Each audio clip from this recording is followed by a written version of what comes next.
Universidad de Antioquia, Escuela de Microbiología, Centro de Investigación y Extensión, Programa de Educación Continua, martes 9 de agosto de 2016. Muy buenas tardes. Iniciamos el presente acto con la siguiente frase de reflexión. Los ordenadores te enseñan algo importante, y es que no tiene sentido recordarlo todo. Lo importante es ser capaz de encontrar las cosas. Douglas Cockburn, escritor y físico canadiense. Antes de dar inicio a este encuentro académico, solicitamos a las personas poner sus equipos de telecomunicaciones y celulares en modo discreto. Este encuentro tendrá un registro audiovisual que será alojado en nuestro canal de YouTube. Es para la Escuela de Microbiología de la Universidad de Antioquia, que causa de gran satisfacción el compartir con ustedes el inicio de nuestra actividad académica Actualicémonos en. Agradecemos de forma especial al productor Roche S.A. por su continuo patrocinio del programa de educación continua Actualicémonos en. Saludamos también a la profesora Paola Andrea Acevedo Toro y al profesor Kenny Mauricio Galvez Cárdenas, quienes serán los conferencistas de la tarde de hoy. De igual forma nos acompañan profesores, estudiantes, egresados, empleados y amigos de la Escuela de Microbiología y demás invitados que nos honran con su presencia. Damos inicio pues a la programación del día de hoy con la conferencia Contribución de la Biología Molecular en el Diagnóstico Hematológico Especializado, a cargo de la profesora Paola Andrea Acevedo Toro, microbióloga y bioanalista, maestra en Ciencias Básicas Biomédicas, investigadora asociada al grupo de Hematología Molecular, docente de la Escuela de Microbiología de la Universidad de Profesora Bueno, muy buenas tardes para todos. Nuevamente, mi nombre es Paola Acevedo, yo soy docente en hematología en la Escuela de Microbiología y investigadora del grupo de hematopatología molecular. En esta tarde pues quiero hablarles un poco acerca de la utilidad de la biología molecular, no solamente en el diagnóstico hematológico, sino también en el seguimiento y en el pronóstico de las enfermedades hematológicas en general. Si bien este es un tema pues bastante extenso, es casi imposible abarcar toda la temática en una hora, he seleccionado algunos aspectos relevantes, voy a tratar de ser muy sucinta, traje de pronto algunos aspectos que considero importantes, comenzando por la conceptualización, un panorama actual de las diferentes neoplasias hematológicas, también mencionar algunas técnicas moleculares, más que de la especificidad de la técnica como tal, hablarles de la utilidad en ese diagnóstico especializado. Me voy a centrar un poco en lo que es la biología molecular de la patología amiloide aguda y de la enfermedad mínima residual, porque el doctor Kenny pues ya va a profundizar en lo que son los síndromes mieloproliferativos crónicos, entonces durante mi charla pues no voy a tocar ese tema. Y finalmente les voy a hablar de algo que para mí es bastante interesante, que es la epigenética, un área donde hemos venido incursionando en el grupo en los últimos años. Muy bien. ¿Cuál es el panorama global? ¿Cómo se encuentran en este momento las leucemias a nivel mundial?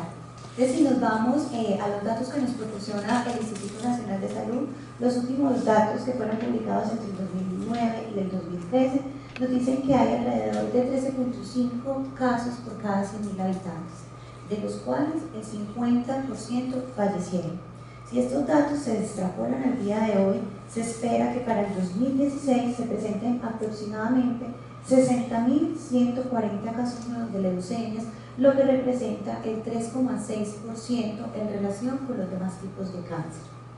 En relación con la muerte, con los fallecimientos, se estima que 24.400 casos probablemente van a fallecer, lo que representaría 4,1% de las muertes en relación con todos los tipos de cáncer.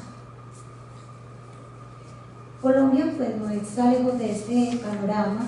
En los datos publicados por el Instituto también Nacional de Cáncer para el año 2012, que fueron los últimos publicados, se estimaron, o más bien se dataron, alrededor de 260 casos nuevos de todas las neoplasias hematológicas.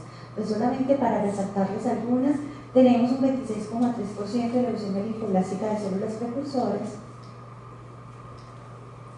un 20,4% de leucemia amiloide aguda y un 8,9% de leucemia amiloide crónica. El comportamiento pues para estas neoplasias hematológicas es muy similar en todas, presentándose pues una mayor proporción entre los hombres que en las mujeres. Igual pues estos datos que les estoy presentando aquí fueron los últimos registros que se han publicado y son registros que pueden estar subestimados porque corresponden a casos nuevos y a casos que fueron notificados. Si hacemos entonces un recorrido histórico de lo que ha sido el diagnóstico, el pronóstico, el seguimiento de esas diferentes enfermedades hematológicas, entonces tenemos que remitirnos alrededor de los años 60, en donde inicia la llamada clasificación franco-americana británica. Esa clasificación inicialmente sabemos que se basaba solamente en la morfología celular. La morfología celular hoy por hoy es demasiado subjetiva, es imposible hacer un diagnóstico certero, hacer un diagnóstico oportuno solamente basándonos en la morfología celular.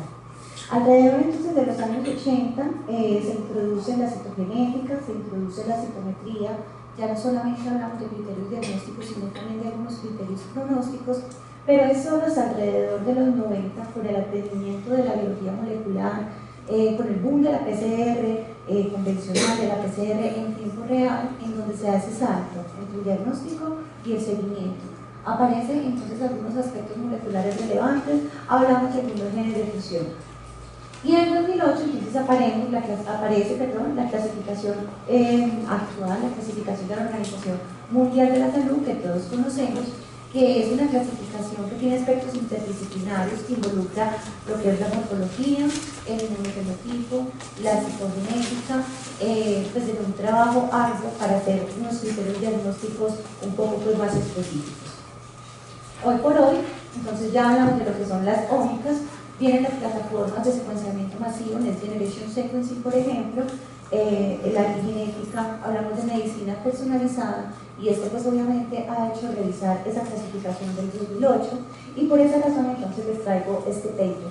Para el 2016 nuevamente entonces se reúnen oncólogos, hematólogos, genetistas para hacer una revisión de esa clasificación.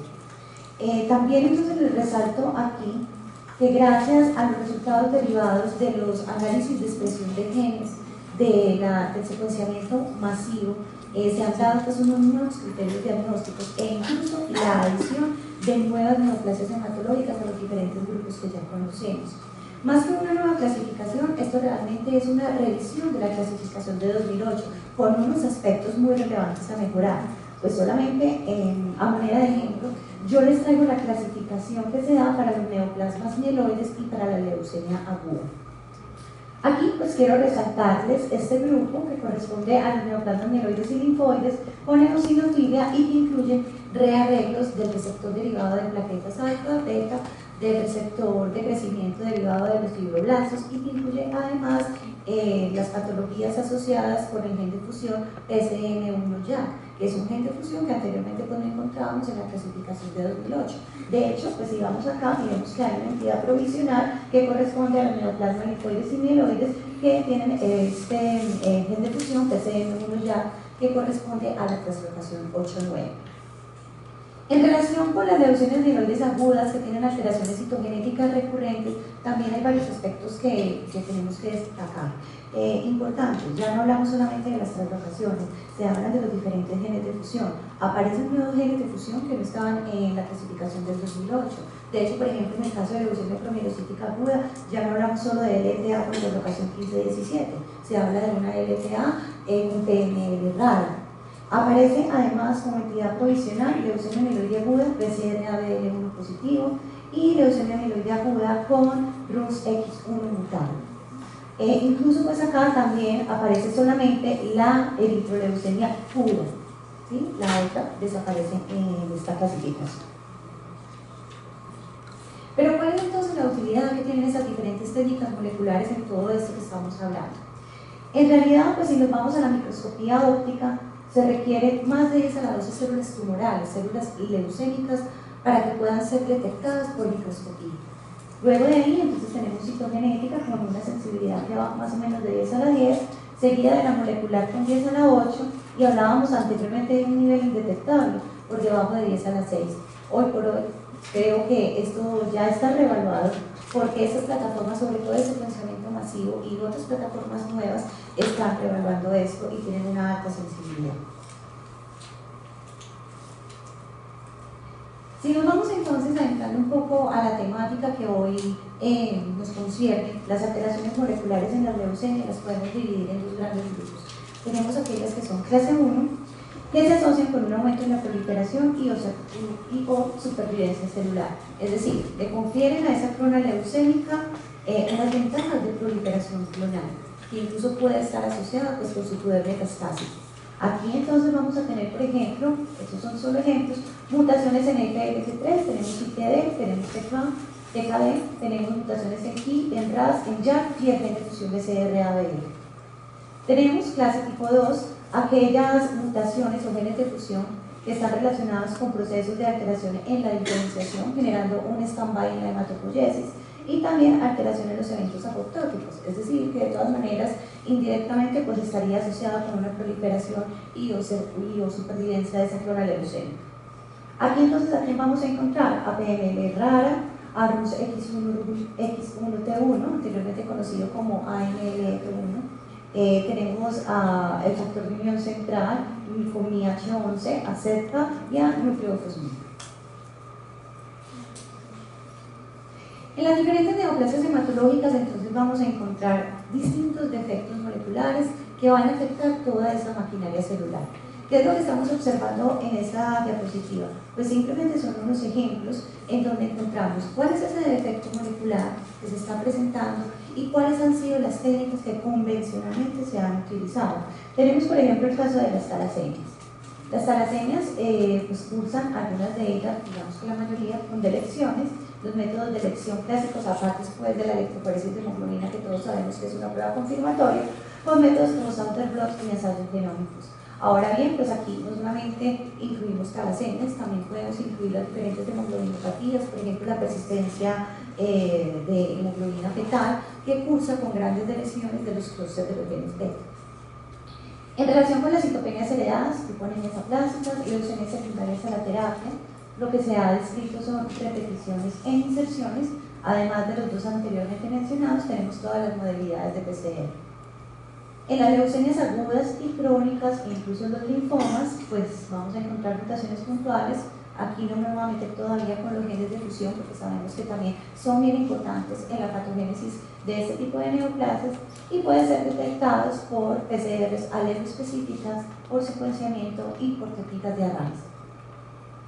En el caso de mielodisplasias y leucemias, pues se ha descrito, además de todo eso, desregulación epigenética. Las técnicas convencionales han sido la PCR específica de metilación, que tiene pues realmente una sensibilidad muy baja, que es poco reproducible, pero tenemos otras técnicas como por ejemplo el filosecuenciamiento. Igual, pues ahora se está trabajando en los arreglos específicos de metilación, que son pues obviamente mucho más sensibles y que nos permiten analizar múltiples genes en un solo chip. Finalmente tenemos la anemia de Diamond-Blackfan, que está relacionada con la alteración de la biogénesis ribosomal y en la cual los métodos de detección también han sido los arrays y la expresión proteína. Pero ¿cuáles son entonces esas alteraciones moleculares? ¿Cuáles son esas mutaciones que se han venido estudiando? Aquellas que se han asociado específicamente con esa desregulación epigenética de la transcripción, pues aquí pues tenemos el grupo de los linfomas, de algunas neoplasias mieloides en donde vamos a encontrar neoplasmas mieloproliferativos crónicos, síndromes mielodisplásicos, leucemias mieloides agudas, leucemia mielomonocítica crónica. Algunas de ellas que están asociadas a esa desregulación epigenética son TET2. TET2 codifica para una metilcitosina transferasa. Esta se ha asociado mucho con el desarrollo de linfoma de células T cutáneo y de síndrome de cesárea. Tenemos además a IDH1-2, que codifica para isocitrato deshidrogenasa. Estas mutaciones en este gen se han venido dando en los últimos años, además porque se han asociado con un mal pronóstico, se han asociado con recaídas en leucemias mieloides agudas. Y finalmente pues tenemos mutaciones en las dimetiltransferasas, que sabemos que son encargadas de los procesos de metilación. Tenemos en segundo lugar neoplasmas mieloproliferativos tipo mieloide crónica. Aquí pues también encontraríamos policitemia rubra vera, trombocitemia esencial, mielofibrosis primaria. Podemos incluso entrar también los síndromes hipereosinofílicos. Y en este grupo encontramos aquellos genes de fusión o mutaciones que me van a generar una activación constitutiva independiente del ligando. Además, pues obviamente también generan una hipersensibilidad a algunos factores de crecimiento. Aquí entonces tenemos a BCR-ABL1 en el caso de NNC, mutaciones en YAP, mutaciones en el receptor de la trombopoyetina, fusiones en donde está relacionado el factor de crecimiento, el receptor de factor de crecimiento derivado de las plaquetas, mutaciones en KIT y mutaciones en calreticulina que han sido estudiadas pues, mucho en los últimos años y el doctor nos va a profundizar en esto. En tercer lugar, tenemos el caso de las patologías mieloides agudas. Estas se caracterizan por generar unas mutaciones que también dan una señalización independiente del ligando, una activación constitutiva, y por diante abajo pues también vamos a tener una activación de las diferentes vías que de ellos dependen.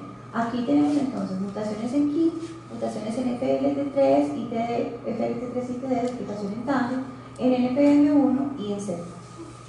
Finalmente tenemos el grupo de los linfomas, linfoma no Hodgkin tipo B, linfoma de células T periférico, también leucemia linfoblástica aguda de células T que se han asociado con defectos y alteraciones en genes como AKT1, LSK, y en cualquiera de los casos lo que genera es una hipersensibilidad de los receptores de células B, de los receptores de células T y a los factores de crecimiento. ¿De qué dependerá entonces la selección de las técnicas de biología molecular? Pues primero, obviamente, hay que conocer a cabalidad cuál es la fisiopatología de la neoplasia como tal. Y segundo, mirar pues, cuál es la alteración que tenemos que estudiar. Si estamos en el caso de una alteración que es molecular, pues obviamente eso hay que tratar de discriminarlo por lo que es un polimorfismo. ¿Qué es un polimorfismo? Pues sabemos que polimorfismo es una alteración nucleotídica que no va a generar un cambio funcional o estructural en la proteína y que normalmente se presenta con una frecuencia superior al 1%. El caso pues, típico es el complejo mayor de histocompatibilidad. Si estamos frente a una mutación, son unos cambios nucleotídicos que sí nos van a generar un truncamiento, ya sea estructural o funcional de la proteína, y en este caso pues obviamente la frecuencia va a ser inferior al 1% en la población. Si lo que queremos estudiar son lesiones macro, lesiones tipo cromosómicas, como por ejemplo translocaciones recíprocas, entonces sabemos que el gol estándar son los cariotipos. Cariotipo pues tiene una desventaja que creo que la mayoría de ustedes la conocen, que es la obtención de metafases. Es difícil obtener metafases, sobre todo en el caso de células leucémicas, y más porque sabemos que no podemos estimularlas in vitro porque ya tienen una estimulación per se, entonces no podemos adicionarle la fibroaglutinina. También entonces aquí tendríamos FISH puede ofrecernos unas ventajas mayores, nos permite mirar genes de fusión, duplicación cromosómica, no tiene el problema que tiene cariotipo, los cromosomas pueden estar en anafase, etc. Y tendríamos algunos arreglos específicos. Si lo que queremos buscar son grandes inserciones, grandes elecciones, entonces tendríamos las modalidades de PCR largas, los arrays, y aquí también nuevamente estarían las plataformas de secuenciamiento masivo. Si nos vamos de pronto a un nivel entonces más micro, lo que queremos mirar son pequeñas inserciones, delecciones o incluso mutaciones puntuales, el abanico es mucho más amplio. Aquí tenemos todas las modalidades de PCR, tenemos los arrays, tenemos la secuenciación por métodos comunes tipo Sanger, por ejemplo, y tenemos la secuenciación por los métodos masivos. Incluso tenemos la metodología de High Resolution Melting, que también puede servir en estos casos. Y finalmente, pues si lo que queremos mirar son defectos a nivel epigenético, tenemos esas técnicas especializadas de PCR específica de metilación, virus-secuenciamiento y microarreglos específicos de metilación también. Quiero presentarles 4 o 5 diapositivas, sé que aquí hay muchos de mis estudiantes, estas 5 diapositivas son básicas, o sea, son 5 técnicas moleculares muy básicas, pues no voy a entrar en la especificidad de cada una de ellas.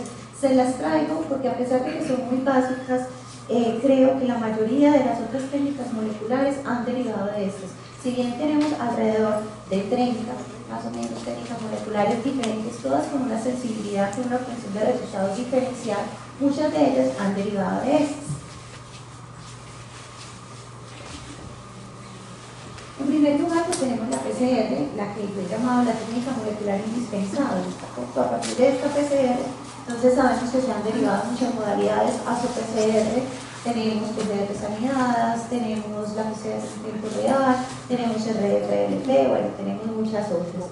PCR se basa en la capacidad natural que tienen las polimerasas para hacer una síntesis del DNA y a partir de un único fragmento de DNA vamos a obtener múltiples copias. Esas múltiples copias se pueden obtener mediante la utilización de temperaturas, de ciclos de temperaturas altos y bajos, en donde por ejemplo un ciclo de temperatura alta me permite la desnaturalización de la hebra. Posteriormente, al bajar la temperatura me permite entonces la unión de esos primers que le van a debilitar la secuencia específica que yo deseo amplificar, y posteriormente, cuando la temperatura está intermedia, pues entonces viene el paso de síntesis realizado por la DNA polimerasa. Pues a partir de esto puedo obtener múltiples copias, el número de copias que yo desee. RFLP es una alternativa más a esa PCR convencional. Simplemente se diferencia porque va a usar unas enzimas de restricción, sean endonucleasas o exonucleasas, que me van a reconocer una secuencia nucleotídica específica. Esa secuencia nucleotídica es corta y puede contener o no la mutación de interés. Si la enzima entonces corta, en ese punto de interés lo que vamos a obtener son unos fragmentos de diferentes tamaños que posteriormente pues, pueden ser visualizados en una electroforesis, por ejemplo en piel agarosa, y nos van a permitir determinar si nuestro paciente tiene o no la mutación que estamos buscando.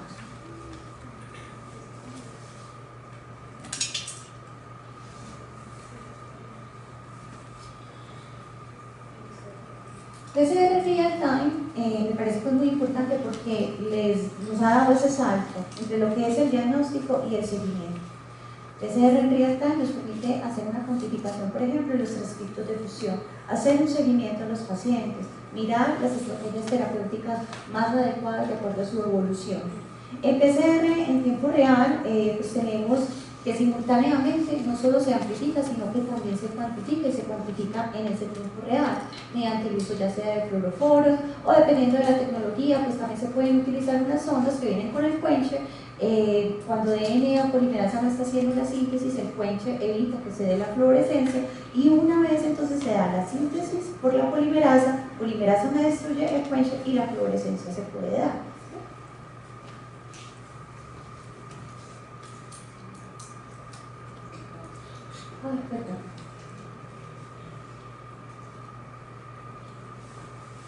El secuenciamiento entonces que también da paso al descubrimiento del gran genoma humano y pues de otros genomas además, data de los métodos clásicos como la metodología de Sanger hasta los métodos de NGS. La metodología de Sanger es una metodología muy sencilla que hoy por hoy está vigente, en la cual se utilizan unos nucleótidos que carecen del grupo hidroxilo en el 3'. De tal manera pues, que se preparan los 4 tubos en donde se encuentra pues, toda la master base, la hebra de DNA debe estar de manera sencilla, se adiciona a cada tubo un nucleótido diferente carente de ese grupo hidroxilo y cuando polimerasa encuentra o incorpora ese grupo carente de hidroxilo no se puede continuar la elongación. De esta manera, entonces vamos a obtener un patrón de bandas de diferentes tamaños que posteriormente nos van a permitir dilucidar cuál es la secuencia de interés de ese DNA que nosotros incorporamos inicialmente. Ahora, pues esta metodología está siendo reemplazada, como les dije, por las plataformas masivas, por el Next Generation Sequencing, que digamos que sus ventajas son grandes porque nos permite secuenciar incluso genomas completos en un tiempo récord. En un solo paso de secuenciación podemos obtener millones de fragmentos y además cada vez a un costo más reducido. Pues en el mercado hay muchos equipos disponibles, ejemplos de esos tenemos el Junior 454, tenemos el Apply, bueno, entre otros. La revolución de la genómica.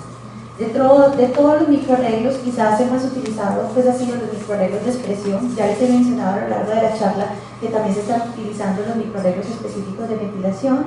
Y con microarreglos, lo importante de todo esto es que en un solo chip podemos analizar cientos o miles de genes. Sondas que vienen marcadas fluorescentemente nos van a permitir hacer una diferenciación entre la expresión de esos genes si lo comparamos con un control. Podemos decir entonces si hay una alta expresión, una baja expresión o una expresión normal. De hecho, entonces hablamos de la era postgenómica, en donde ya con una sola técnica podemos evaluar miles de genes. Anteriormente, en la era genómica y pregenómica, hablábamos que era una única técnica para cada gen. Ahora no es así, ahora estamos reevaluando pues todo esto. Centrándonos entonces un poco en lo que es la neoplasia amiloide aguda, les traigo este tipograma, por así llamado cuadro sinóptico, en donde encontramos los dos pasos más importantes de la patogénesis molecular de la leucemia amiloide aguda. Tenemos que se puede presentar una alteración en las señales de traducción Si hay una alteración en estas señales, pues lo que vamos a obtener también es una expresión génica completamente inadecuada, y además de esto también podemos tener alteraciones en los factores de transcripción, que en última instancia pues van a redundar exactamente en lo mismo, nos van a generar una expresión génica completamente inapropiada.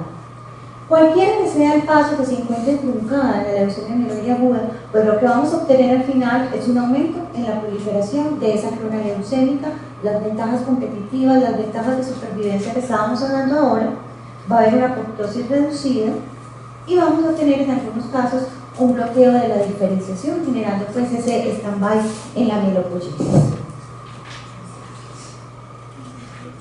Algunos ejemplos, pues no se los traigo todos acá porque ustedes saben que eso es bastante amplio, pero tenemos, por ejemplo, alteraciones en factores de transcripción.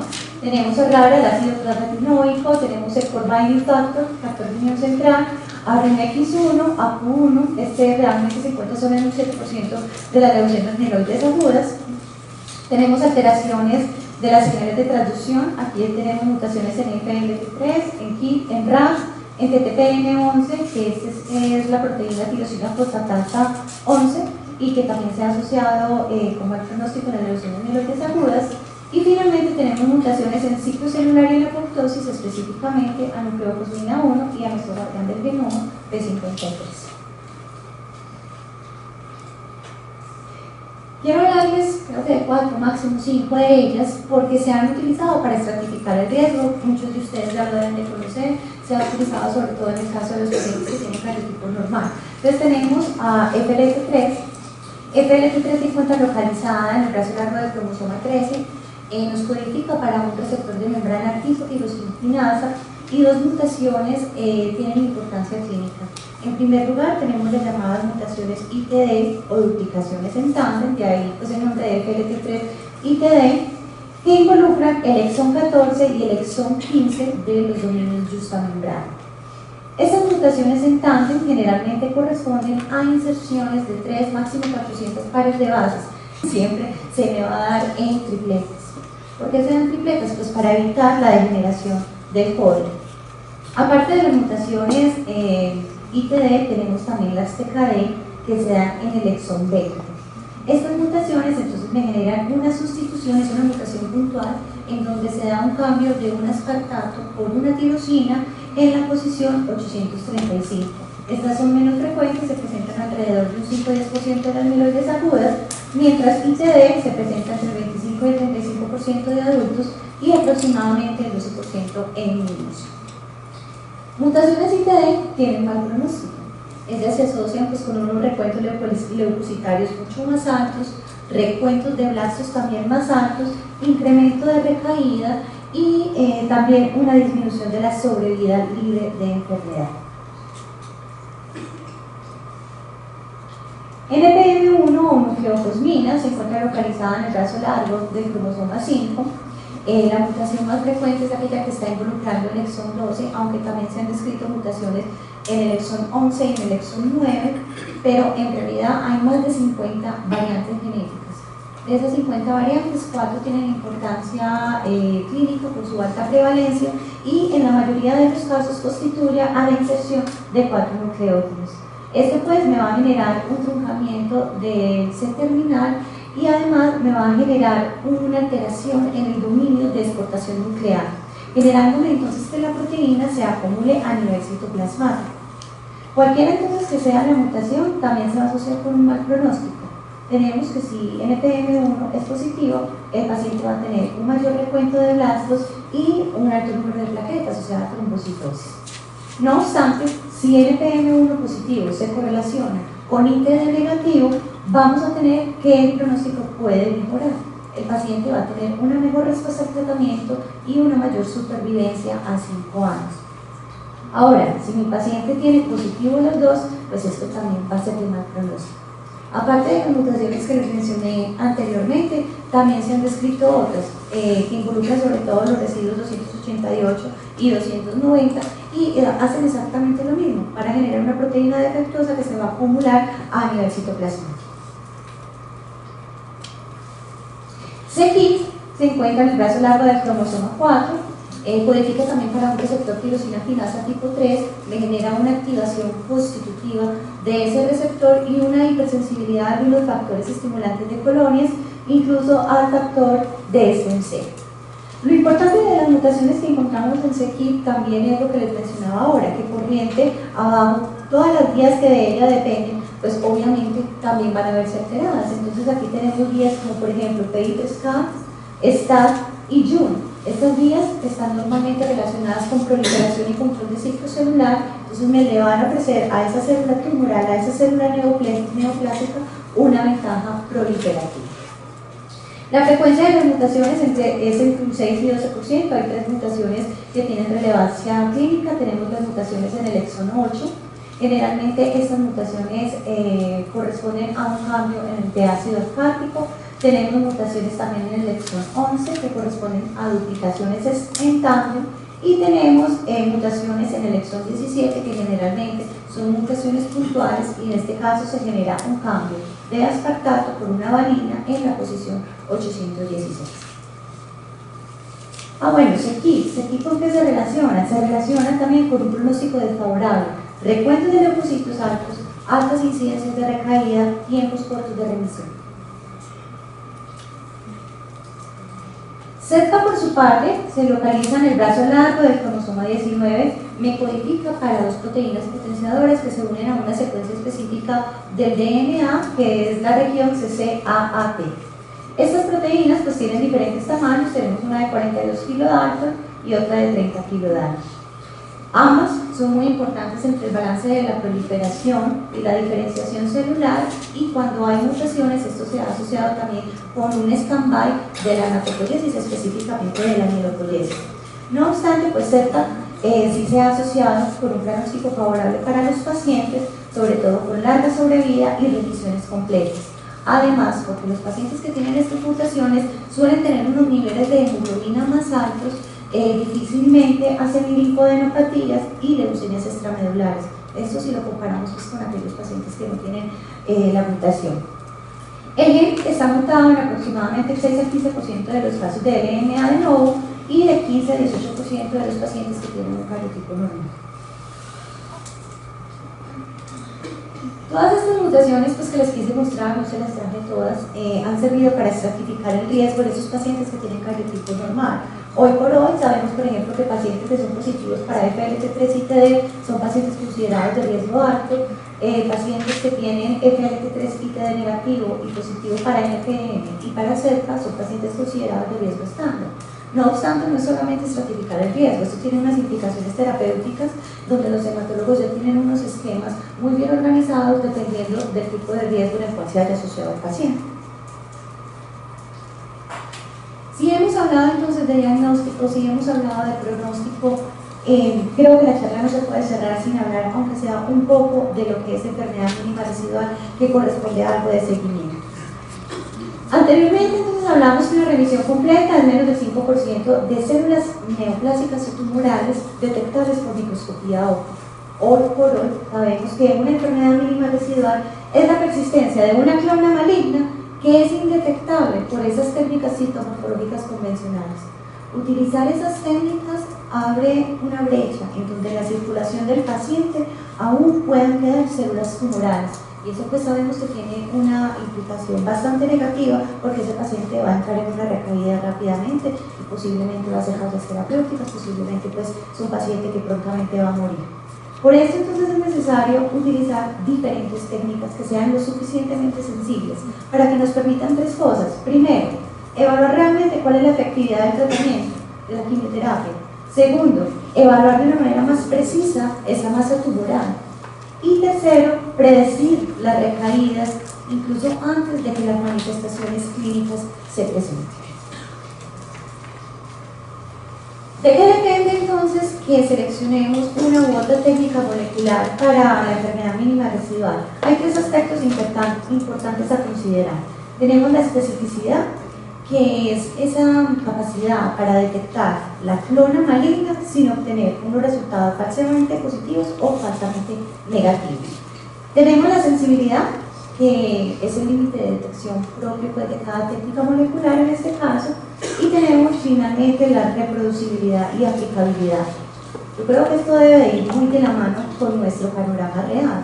O sea, seleccionar técnicas que sean de fácil estandarización, que la obtención de los resultados sea lo suficientemente veloz para que tenga aplicabilidad clínica, que esté acorde con nuestras tecnologías y también con nuestro recurso humano.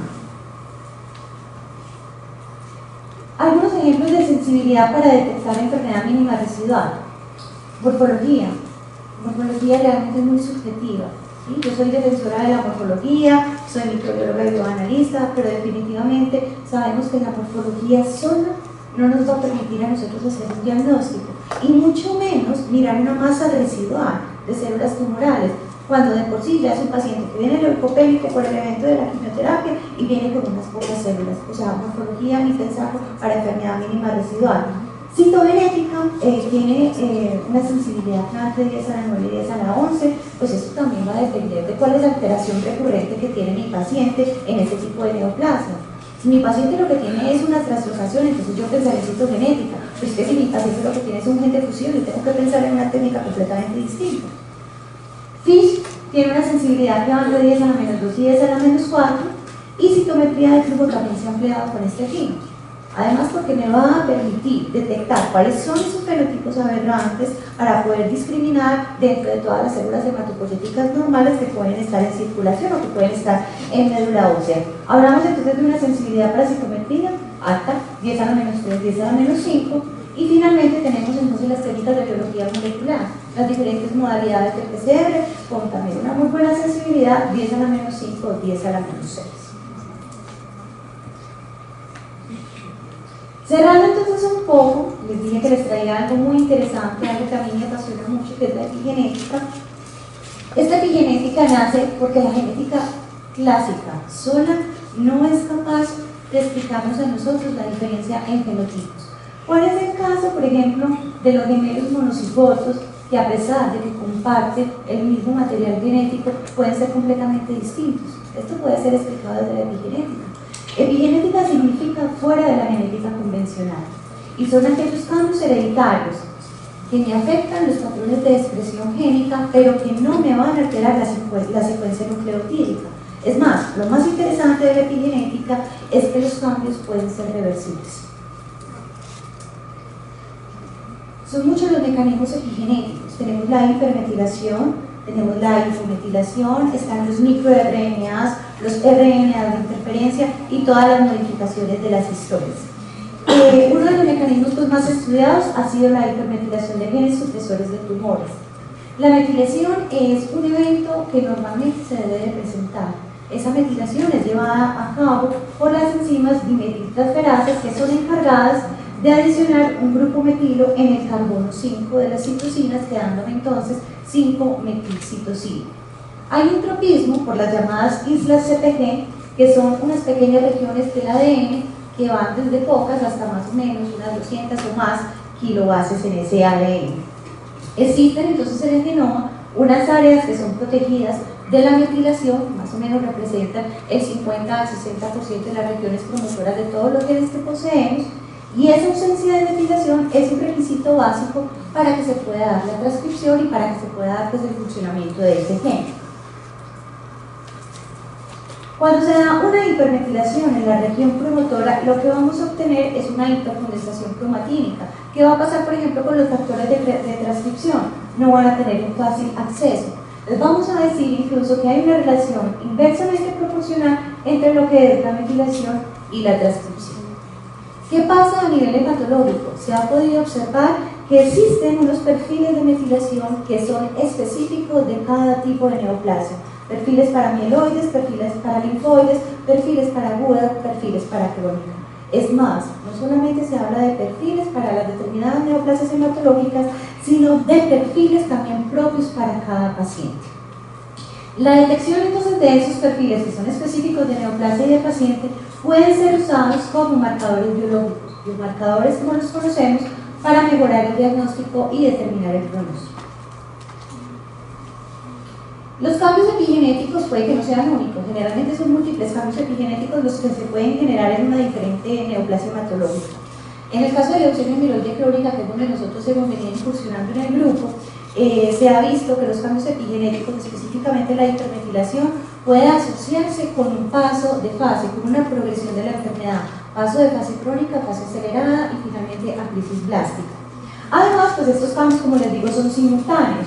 Puede que se presente una disminución de las 5-metilcitocinas globales, eso es lo que se ha conocido como hipometilación, pero concomitantemente se genera una metilación localizada en esas islas CPG, sobre todo en esas regiones promotoras de los genes, como lo acabamos de observar, que va muy concomitantemente con la modificación en los patrones de las historias. Aquí les traigo solo unos ejemplos de 5 o 6 genes que se han venido estudiando hipermetilados en las diferentes neoplasias hematológicas. Algunos de ellos pues los estamos estudiando en el grupo, otros pues aún no. En primer lugar, entonces tenemos la calcitonina. Su función es en la respuesta hormonal. Se ha encontrado hipermetilado en linfoide mieloide crónica y en mieloides agudas. Además, este gen pues, ha sido muy interesante para nosotros porque se ha visto que es capaz de predecir el paso de una fase crónica a una fase acelerada y finalmente a una crisis blástica. Ojo, incluso antes de que los cambios morfológicos y la manifestación clínica se presenten. En segundo lugar, pues tenemos a la proteína quinasa asociada a muerte, que tiene una función con la apoptosis, se encuentra hipermetilada en mieloma múltiple y en linfoma, y ha sido un factor pronóstico negativo en mieloma múltiple y se ha asociado con el desarrollo de linfoma folicular y linfoma tipo MAT. ER, o el receptor de estrógenos, tiene una función de respuesta hormonal y este también se ha asociado con una progresión de fase, específicamente entre la fase acelerada y la crisis blástica de LNC. Pero en el LNA tiene un comportamiento completamente distinto, porque cuando su hipermetilación se presenta después de que la quimioterapia ocurre, se asocia con un pronóstico favorable. P15, regulador negativo del ciclo celular, hipermetilado en LNA, síndromes mielodisplásicos y mieloma múltiple. Este también se asocia como pronóstico desfavorable en leucemias mieloides agudas y en progresiones en síndromes mielodisplásicos. BRCA es un gen que a mí realmente me gusta bastante. Sabemos que este gen es un preparador del ADN, interviene directamente en lo que es la recombinación homóloga, entonces estamos hablando de una hipermetilación en BRCA, estamos hablando que la reparación del DNA no se hace de una manera efectiva. Por esto su hipermetilación se asocia con una leucemogénesis secundaria y va a aparecer sobre todo en el caso de aquellas leucemias secundarias a la quimioterapia. Finalmente, entonces les tengo a P16. P16 también es un regulador negativo del ciclo celular y se ha asociado con pronóstico desfavorable el linfoma no-Hodgkin, precisamente en aquellos que tienen una histología de alto grado.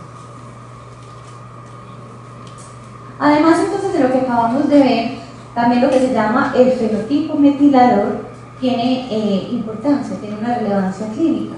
Aquí entonces vemos un estudio que se hizo en pacientes que tienen leucemia linfoblástica aguda, en los cuales la supervivencia libre de enfermedad y la supervivencia global estuvo influenciada por el número de genes hipermetilados. Cuando ustedes ven aquí el fenotipo sin negativo, significa que solamente tenían de 0 a 2 genes hipermetilados, y sin positivo significa más de 2 genes hipermetilados. Creo que todos podemos observar aquí que aquellos pacientes que tenían un fenotipo negativo, o sea, menos de 2 genes hipermetilados, presentaron una mejor supervivencia global y una mejor supervivencia libre de enfermedad. También es muy interesante cómo ese fenotipo metilador puede incluso cambiar el pronóstico. Tenemos aspectos que claramente han sido aceptados por la comunidad internacional, como por ejemplo la presencia de cromosoma Filadelfia en linfoide aguda y un alto número de leucocitos. Sabemos que estos dos aspectos se relacionan con un pronóstico desfavorable en los pacientes.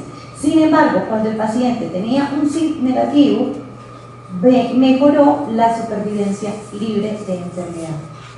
Y presentamos el mismo comportamiento en el caso de TEL-AML1, pero sabemos que este es de pronóstico favorable, y aquellos pacientes que presentaron un fenotipo positivo, es decir, más de 2 genes hipermetilados, terminaron teniendo un pronóstico desfavorable.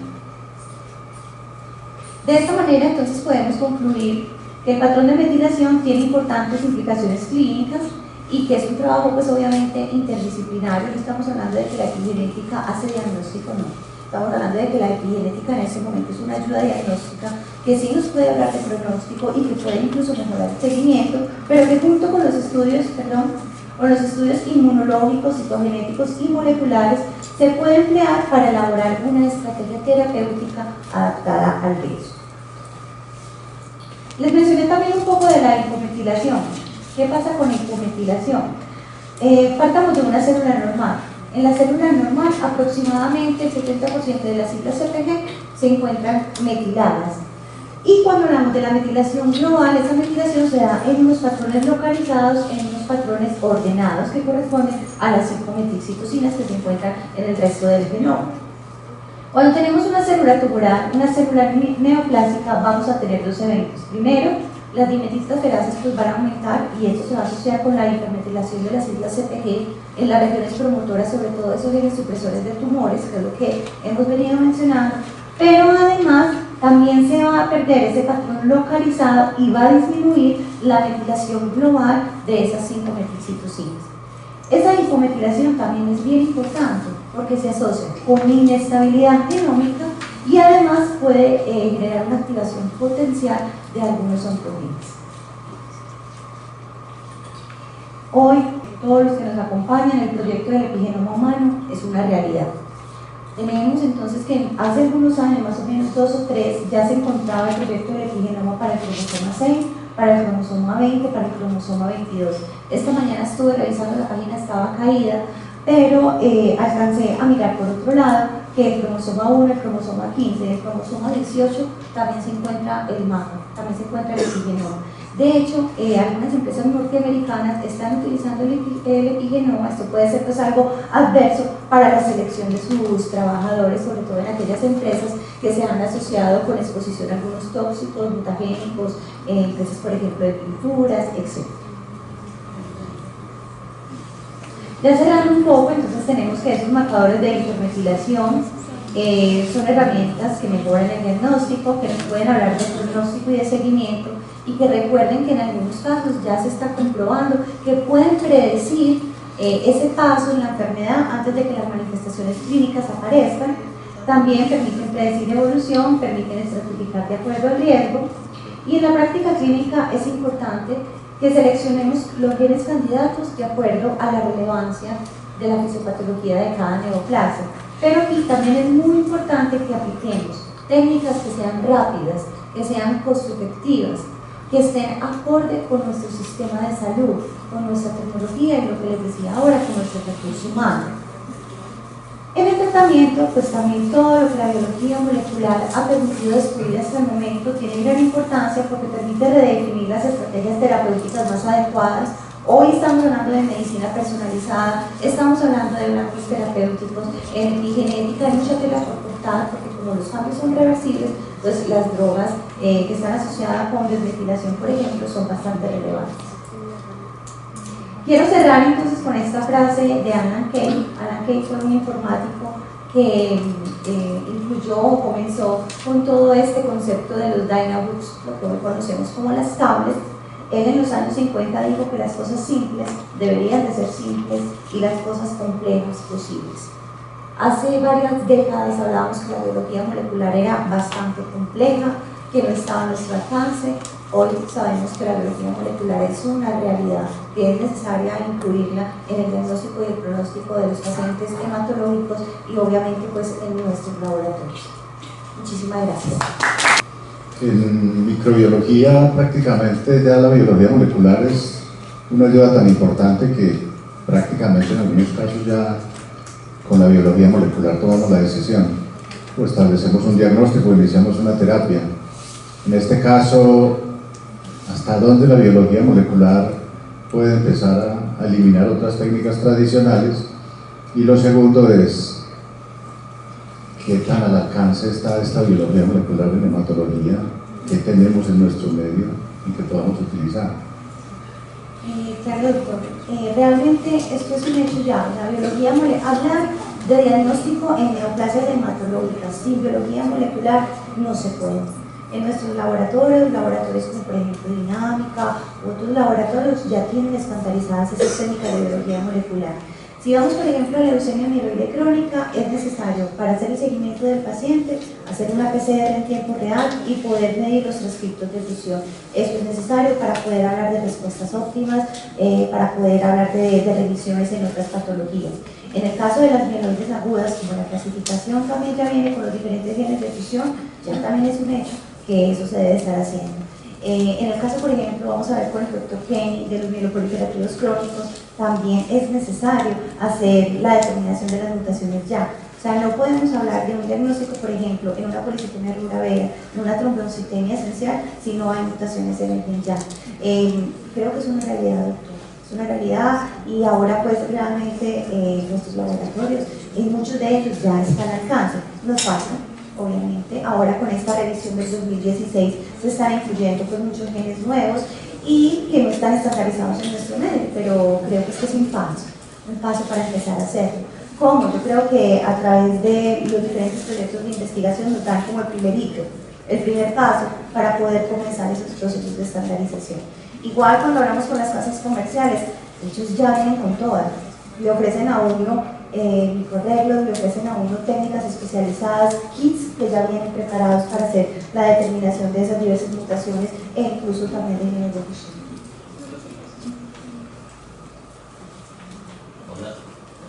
Pero en el mercado colombiano hay alguna prueba epigenética, no un gen normal que ya se está haciendo de rutina. No, o sea, si es de laboratorio, o sea, como una prueba de laboratorio, no. Existe en este momento para investigación, por ejemplo, los microarreglos de Affinetris, los que está distribuyendo Qiagen, pues en este momento no se están haciendo como diagnóstico, aunque el laboratorio de Wilgen, de la doctora Beatriz Aristizábal, sí lo está utilizando como parte del apoyo diagnóstico.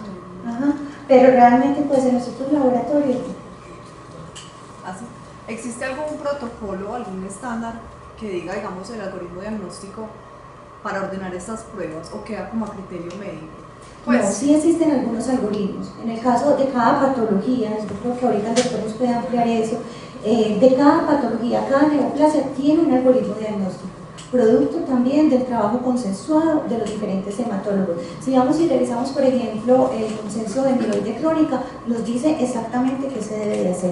Nos dice, por ejemplo, cuándo se debe de buscar las mutaciones, en qué momento se debe buscar una mutación causante de resistencia. Y lo mismo está para linfoides, está muy establecido, por ejemplo, en las pediátricas, en mieloides también está, y tenemos protocolos que son de nosotros, o sea, protocolos colombianos.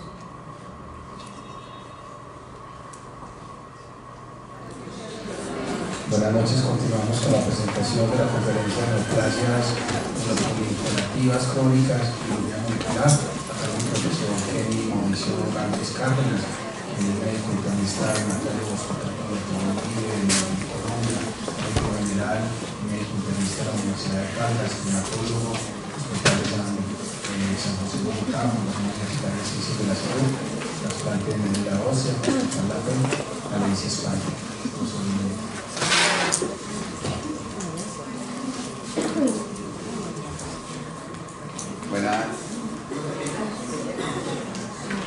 Buenas noches ya, creo que ya van a ser las 6. Tengo gripa desde el fin de semana, así que voy a tomar mucha agua y después la voz no va a estar muy fluida. Gracias a Pau por invitarme pues, a dar esta charla. A mí la verdad me gusta mucho todo lo de biología molecular y fue una de las cosas por las cuales en algún momento escogí hacer hematología, que la hematología es una de las áreas de medicina donde la biología molecular tiene más protagonismo. Esto es un poco lo que vamos a hablar en la charla, algo de hematopoiesis y clasificación, la biología molecular de estos genes y algunas otras mutaciones, cómo estas entidades progresan a etapas más avanzadas, cómo es la explicación molecular y por último la aplicación de esto que vamos a ver como tan enredado al final, lo que preguntaban ahora los algoritmos diagnósticos y todo, como la parte práctica que nosotros hacemos diariamente con los pacientes, ¿cierto? Para que ustedes vean que todo esto que vamos a hablar sí se hace, sí se transmite en mejorar el tratamiento de las enfermedades. Esta es la hematopoiesis. Aquí está las células madre. Esta es una célula madre, se llama el long-term, son células que viven muchísimo tiempo, y unas células madre de short-term, que son células de más corto periodo de tiempo. La hematopoiesis se divide en dos grupos grandes. Aquí tenemos la célula madre hematopoyética mieloide y la linfoide. De la linfoide tenemos que salen las células natural killer, los linfocitos B, los T y las células dendríticas, que las dendríticas tienen algo muy especial y es que tienen también un linaje linfoide como un linaje mieloide. O sea, no pueden tener células dendríticas plasmocitoides o células dendríticas monocitoides. De todo esto tenemos tumores hematológicos, o sea, hay tumores, hay neoplasias, hay leucemias de células dendríticas. Pero a lo que vamos a referirnos hoy es a este grupo de células, ¿cierto? Al linaje mieloide eritroide megacariocito. Aquí tenemos entonces el eritroblasto, que es el progenitor de los glóbulos rojos, finalmente origina eritrocitos, los megacariocitos, que son los papás de las plaquetas, y los granulocitos, la serie mieloide, que produce granulocitos y produce los monocitos, que finalmente se convierten en macrófagos. Con respecto a la clasificación de las neoplasias mieloides, es un poco complejo y no crean que es tan fácil hacer un diagnóstico de esas patologías. Hay patologías que comparten características unas con otras y a veces es muy difícil determinar en muchos pacientes qué patología tienen en general. O sea, usted puede tener pacientes con leucemia mielocítica crónica que tengan cosas de una porcitemia vera o de una trombocitemia esencial o de una mielofibrosis. Puede tener síndromes mielodisplasicos, ¿cierto? Que son entidades de ancianos que se caracterizan sobre todo por citopenias, por anemias, leucopenias, que a veces son indistinguibles de una leucemia mieloide aguda, que es muy complicado, y aquí es donde entra a jugar, digamos, un papel muy importante la biología molecular, porque una cosa es lo que ven los patólogos y las bacteriólogas en la morfología, y otra cosa es lo que lo molecular nos ayuda a hacer el diagnóstico. Aquí vemos entonces una publicación del año pasado de Mayo Clinic, es una clínica pues, en Estados Unidos que trabaja mucho todo lo de hematología, y miren cómo la morfología da para muchas cosas, o sea, da para pacientes que tengan plaquetas elevadas, trombocitosis, granulocitosis, que tengan alteraciones de la granulopoiesis, pero todas estas entidades pueden tener cosas en común que hacen que se confundan unas con otras. Y cada día en la clínica nosotros nos llegan pacientes, por ejemplo, digamos, con un recuento blanco de leucocitos, pero con esplenomegalia.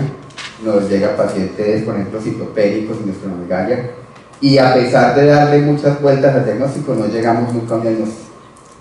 O sea, hay pacientes que se quedan con unos mieloisplásicos que se llaman, por ejemplo, inclasificables. O sea, usted después de darle a la genética, a la molecular, a la médula ósea, a la morfología, espirometría de flujo, usted finalmente no logra encasillar el paciente. Entonces, el daño clonal, o sea, todo lo que vamos a ver, ocurre a nivel de la célula madre hematopoyética. O sea, arranca desde la célula madre. Y este daño clonal se va transmitiendo a todas sus hijas, hasta el final, pues finalmente al glóbulo rojo, al neutrófilo, al eosinófilo, a la plaqueta.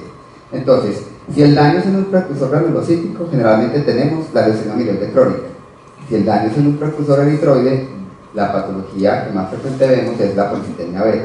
Si el daño es a nivel de los megacariocitos, vamos a tener la trombocitemia esencial, y hay una entidad que es la mielofibrosis, que puede ser primaria, o sea, la médula ósea nuestra se puede fibrosar porque los fibroblastos empiezan a producir mucho colágeno, mucha reticulina, o estas enfermedades se pueden transformar con el tiempo en una mielofibrosis. Y una complicación rara, pero muy temida, es que esas patologías pueden convertirse en una leucemia mieloide aguda. O sea, el final de muchos pacientes con esas enfermedades es que terminan en una leucemia. Voy a hablar un poco de mieloide crónica, pero digamos que no va a ser el tema principal. Esta es una patología, fue el primer trastorno genético descrito en medicina, maligno, ¿cierto? La primera translocación genética en medicina descrita, adquirida, fue la presencia del cromosoma Filadelfia, que es una translocación entre el cromosoma 9 y 22, que genera un oncogen nuevo, que es el BCR-ABL. Esta leucemia hoy en día está muy estudiada y hace unos 15 años la supervivencia de esta leucemia era de 5 años. O sea, los pacientes con esta enfermedad, si no se trasplantaban de médula ósea, a los 5 años todos hacían crisis plástica y se morían. Hoy en día esto tiene una menor supervivencia que una hipertensión arterial. O sea, le va mejor a un paciente con esto que una diabetes. para que calculen la importancia de la bioquímica molecular en estas, o sea, porque se ha logrado dar tratamientos específicos que bloquean este BCR-ABL, que es una tirosina quinasa, que ahora la vamos a ver más adelante.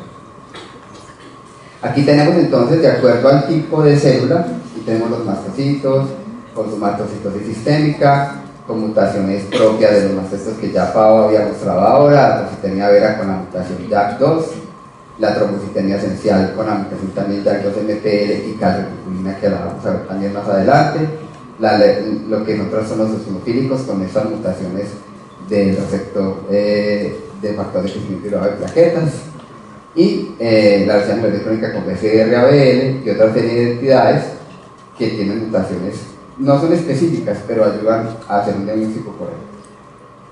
Entonces, de todas estas neoplasias, esto es un resumen, una tabla para que sea un poco más fácil de entender. Esto tiene hoy en día, Pablo mostró ahora, tiene unas subdivisiones pues que se salen de la memoria de cualquier persona, acordarse pues de todas, toca leerlas para poder tenerlas presentes. Pero tenemos las clásicas, que son la policitenia vera, la neurocitosis primaria y la trombocitenia esencial. La policitenia vera se caracteriza por aumento en el recuento de eritrocitos con aumento de la hemoglobina. También puede estar acompañada de plaquetas altas de trombocitosis y leucocitosis. La mielofibrosis generalmente se acompaña de vasos muy grandes, de esplenomegalías gigantes, con citopenias, y la trombocitenia esencial se acompaña de aumento del recuento de plaquetas generalmente. La trombocitenia esencial a veces, o muchas veces, es difícil de distinguir de las fases primarias de una mielofibrosis. De las primeras fases de mielofibrosis, cuando está la fase celular de la mielofibrosis, es casi imposible distinguir de una trombocitenia esencial. Entonces, lo bonito de esto es que cuando yo estaba haciendo hematología, de esto que les voy a mencionar ahora no se conocía nada. O sea, todo esto que vamos a mirar ahora, lo vamos a observar, son cosas descubiertas en los últimos 10 años, para que calculen el avance de la ciencia, todo lo que ha pasado. Y por eso, antes de esto, lo único que teníamos para esas patologías era inoxiduria, que era un medicamento que es un citorreductor, pero no había nada, digamos, puntual que tuviera una diana molecular sobre la cual actuar. Hace poco en la American Journal of Hematology salió esta revisión, a Jean-Luc Ferry trabaja Mayo Kegui, y yo creo que hoy en día es la persona más importante en estas patologías. El tipo que más escribe y que más habla de esto es esta persona. Y él dice una década de descubrimientos y avances del tratamiento, o sea, cómo ha cambiado la patología en los últimos 10 años. Entonces, sale el abanico del DNA y empiezan a salir un montón de conocimiento que permite entender esas patologías. A mí personalmente me gusta mucho la biología molecular porque le permite a uno entender todo. O sea, todo queda absolutamente claro, o sea, no hay duda de las cosas, no hay que aprender de las cosas de memoria, sino que usted atando cabos moleculares puede llegar a interpretar cómo sucede una patología. Un poco de historia. El primer caso reportado de esas patologías fue en 1892. Después en el 51 Danochek las clasificó. Wasserman hizo el primer estudio grande de estas patologías, sobre todo de policitenia vera. En el 78 se demostró que eso era un trastorno clonal, o sea, estos son cánceres, no son agresivos, pero son cánceres, son como tener un cáncer de mama, un cáncer de colon, una leucemia. Y finalmente, en el 2005, 4 grupos diferentes lograron publicar la detección de la mutación JAK2, que esto fue lo que cambió la historia, o sea, esto partió la historia en 2 de estas patologías. Y también se describió la mutación del MPL. Entonces, vamos a hablar un poco de JAK2, de MPL y calreticulina, y más adelante de algunos otros genes. Estas mutaciones se llaman driver en inglés. Los drivers son como las conducidoras, o sea, esta mutación tiene que estar generalmente para que la enfermedad se dé. Las otras mutaciones que van apareciendo en el transcurso de la enfermedad van llevando a que la enfermedad pase de ser una policitenia vera a una mielofibrosis, o pase de ser una trombocitenia esencial a una leucemia mieloide. Pero donde arrancan las patologías es en este daño genético. Inclusive muchos pacientes se les logra detectar el daño genético antes de que hagan los cambios en el hemograma. O sea, por ejemplo, una forma de debutar de estas patologías es con trombosis de lecho esplánica, con trombosis de la porta, con trombosis de las mesentéricas, con Buchiari, que es la trombosis de las suprahepáticas, y hay pacientes que hacen la trombosis y uno le detecta la presencia de JAK2. Y usted mira el hemograma y no tiene ningún cambio, pero ya genéticamente la persona tiene la lesión genética. Vamos a hablar de JAK2. Estos son los artículos con los cuales en el 2005 se publicó la presencia de la mutación JAK2. ¿Qué tiene esto de bonito ustedes que les gusta la biología molecular? Que por 4 métodos diferentes moleculares se detectó la misma mutación. Y eso le dio mucha plausibilidad biológica, porque encontrar una mutación por diferentes métodos quiere decir que existe, porque desafortunadamente en esto de los moleculares genéticos existe mucho fraude en la literatura y hay gente que publica cosas que realmente no son. Entonces, digamos que esto es súper importante. Entonces, uno de los grupos, que fue el de James, ellos que observaron la proliferación del eritrol independiente. Estos pacientes con policytemia vera, por ejemplo, que tienen la JAK2, usted coge los proyectores eritroides, usted saca de la médula ósea los eritroblastos, ¿cierto? Y los pone afuera de la médula ósea y siguen creciendo. Siguen creciendo, o sea, ellos por la mutación de JAK2 no necesitan ningún estímulo para crecer. O sea, crecen y crecen. Entonces, ellos estudiaron este tipo de pacientes y los estudiaron y llegaron a encontrar por secuenciación la mutación del JAK2 y identificaron el alelo mutante, que ahora vamos a ver que se encuentra en el cromosoma 9.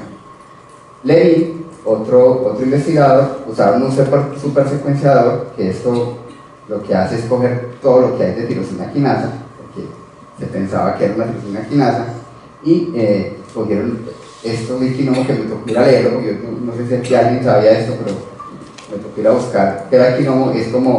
Es un árbol o un set donde se miran todas las tirosinas quinasas que uno tiene en el organismo. O sea, aquí está todo, pues, y lo que hicieron ellos fue secuenciar todo este árbol a ver qué encontraban en sus pacientes, y encontraron la mutación ya.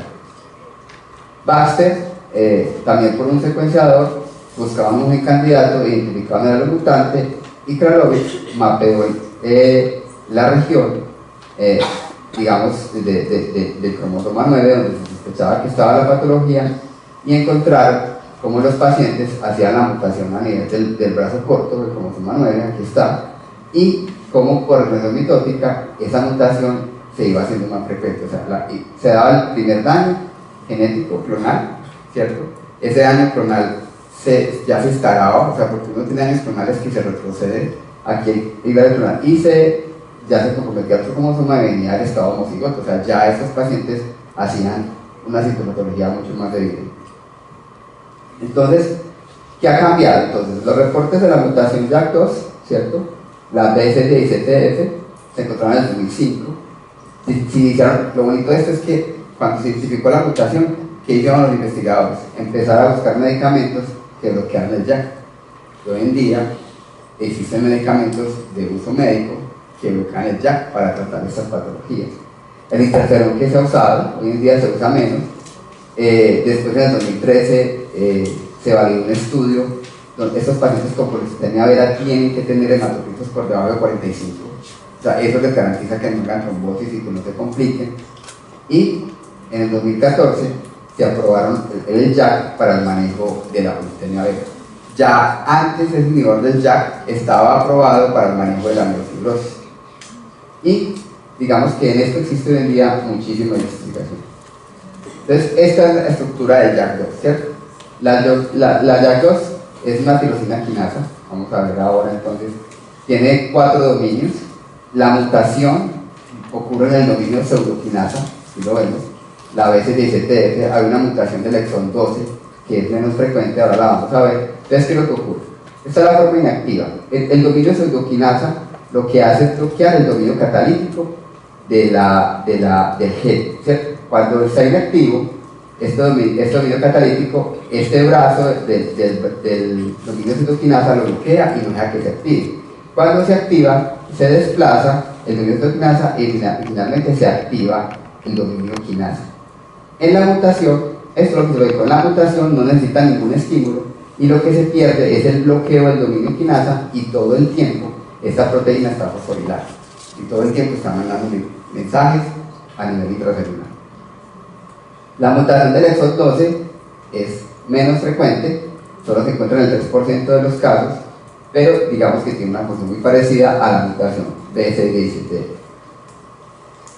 Un poco de receptor. Entonces, los receptores, vamos a hablar de dos tipos de receptores, los de tirosina quinasa, ¿cierto? Ya lo había mostrado Pau ahora en una de las figuras, tienen actividad tirosina quinasa propia, o sea, ellos como tal, cuando se une un receptor arriba, dentro de su molécula como tal, tienen un dominio quinasa que fosforila. Los de citoquinas no lo tienen, ¿cierto? Y tenemos el receptor de eritropoyetina, el de trombopoyetina y el de factor estimulante de granulocitos. Estos aquí, en esta zona, en el dominio intracitoplasmático, tienen que tener anclado un JAK2 para cualquier función. Si el JAK2 no existiera, ellos no tendrían cómo transmitir la información de fuera de la célula adentro de la célula. Las proteínas, la familia de las quinasas son varias, ¿cierto? O sea, el JAK2, el JAK1, el JAK3, la tirosina quinasa 2. Tienen muchas funciones inflamatorias porque son receptores de interleuquinas, de citoquinas, de interferón. Digamos que lo que nos interesa es este tipo de receptor, el del JAK2, ¿cierto? Que tiene como fin transmitir las señales de eritropoyetina, de trombopoyetina y de factor estimulante de granulocitos.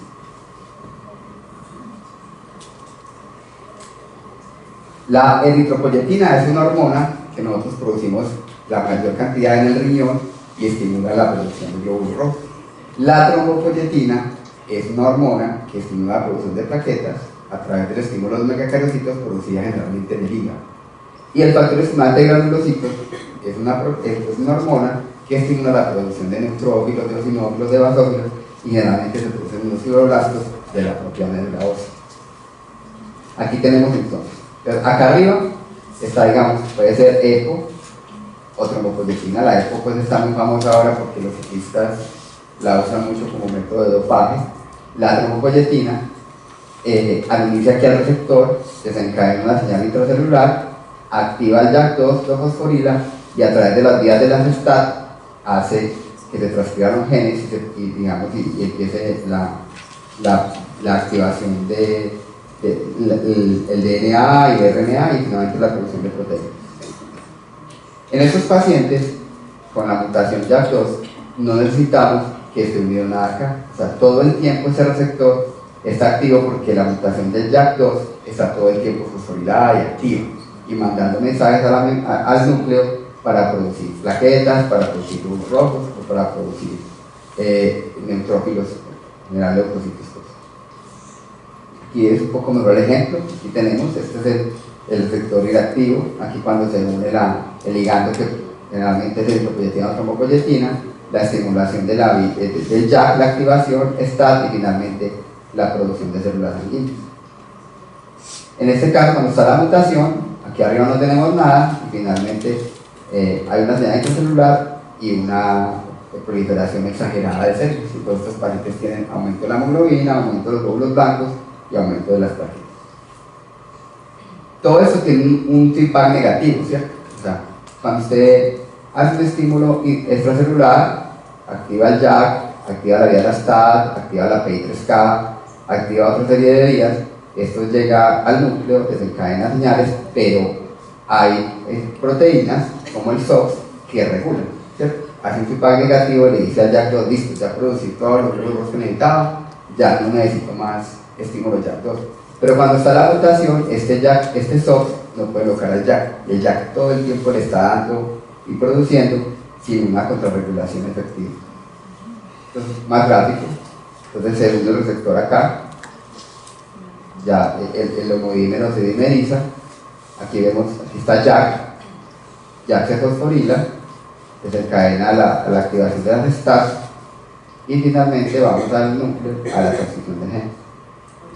Cuando está mutado, vemos que aquí arriba no necesitamos nada, el JAK todo el tiempo mutado está fosforilado, activa las STAT y finalmente, sin ningún tipo de regulación, produce gran cantidad de plaquetas, gran cantidad de glóbulos rojos, gran cantidad de glóbulos blancos, sin ningún tipo de freno.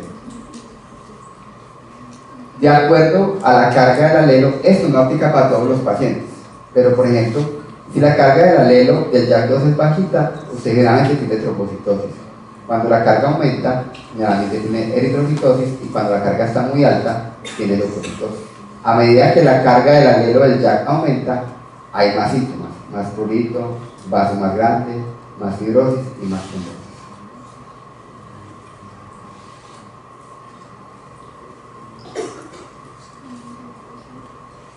La frecuencia de la mutación JAK2 BCL17F se presenta en casi todos los casos de polistemia B. Y por ejemplo, hoy en día esto es muy importante. Hace 10-15 años, cuando uno llegaba a un paciente a la consulta con una poliglobulia, entonces uno le hacía placa de tórax, ecocardiograma, curva para mirar con broncodilatador, espirometría, un montón de cosas. Hoy en día, usted tiene una poliglobulia, o sea, tiene una hemoglobina mayor de 16.5 en hombres, o mayor de 16 en mujeres, con JAK2 positivo, y eso es una polistemia. Inclusive, hay unos gente que sabe harto de esto, dice que hoy en día ni siquiera se necesita la médula ósea, sino que usted pone el JAK2 y la poliglobulia ya se diagnostica. Eso es un poco exagerado, pero tiene lógica, porque si usted tiene la poliglobulia JAK2 positivo, realmente no hay, digamos, es muy fácil hacer el diagnóstico. En trombocitemia esencial, digamos más o menos la mitad de los pacientes lo tienen, mutado el JAK2, la amilofibrosis también, más o menos la mitad, y en estas patologías es mucho menos frecuente y no la usamos de rutina, o sea, nunca nos van a ver a los hematólogos viendo JAK2 en estas patologías, solo la usamos cuando estamos sospechando las tres primeras. Finalmente, ese JAK2 irregulado, ¿cierto?, lleva a un incremento en la expresión de oncogenes, incremento en la recognición mitótica, disfunción cromosómica nucleosida y finalmente lleva a oncogenes. Esto es, digamos, finalmente a lo que tanta presión, tanto estímulo, finalmente lleva a, digamos, a un cuadro de una lesión neuronal. MPL es diferente porque la mutación de MPL no ocurre a nivel del JAK, sino que ocurre generalmente a nivel del dominio intramembrana, intracitoplasmático. Aunque a veces hay mutaciones en dominios intramembrana y yuxtamembrana, pero la mayoría ocurren a este nivel. Y en el caso del MPL, miren que el JAK2 está intacto, ¿cierto? Este es un cuadro comparativo, entonces está la hematopoiesis normal, según el ligando, que puede ser esto, activa JAK, activa STAT. En el caso de la mutación JAK2, todo el tiempo está activo fosforilado, mandando mensajes a través de estos segundos mensajeros. Y en el caso de la mutación del MPL, la mutación ocurre a nivel del dominio finalmente intramembrana del receptor y finalmente se traduce en algo muy parecido, aunque el MPL se caracteriza por aumento del frecuente de plaquetas, aumento en el nivel de hemoglobina. Carreticulina, como vemos, en el 2005 no se descubrió. La carreticulina es un descubrimiento reciente. ¿Por qué? Resulta que, bueno, polistemia vera lo tenemos claro. O sea, el 95% de los pacientes con polistemia vera tienen la mutación JAK2 BCL17F y el 3 al 4% tienen la mutación del exon 2. O sea, queda un 1% de politemias veras, que hasta ahora no sabemos qué pasa con ellas, pero esa enfermedad está molecularmente más o menos demarcada. Pero en trombocitemia esencial y mielofibrosis, mire que queda un pedazo de la torta en el cual no tenemos absolutamente nada. O sea, son JAK2 negativo y MPL negativo. Entonces, esto llevó a los investigadores a preguntarse, bueno, y en estas dos patologías, el resto de la torta, que no tenemos diagnóstico, ¿qué lo puede explicar? Entonces, esto es una editorial de New England del 2013, donde dice otra pieza del rompecabezas de las mutaciones mieloproliferativas.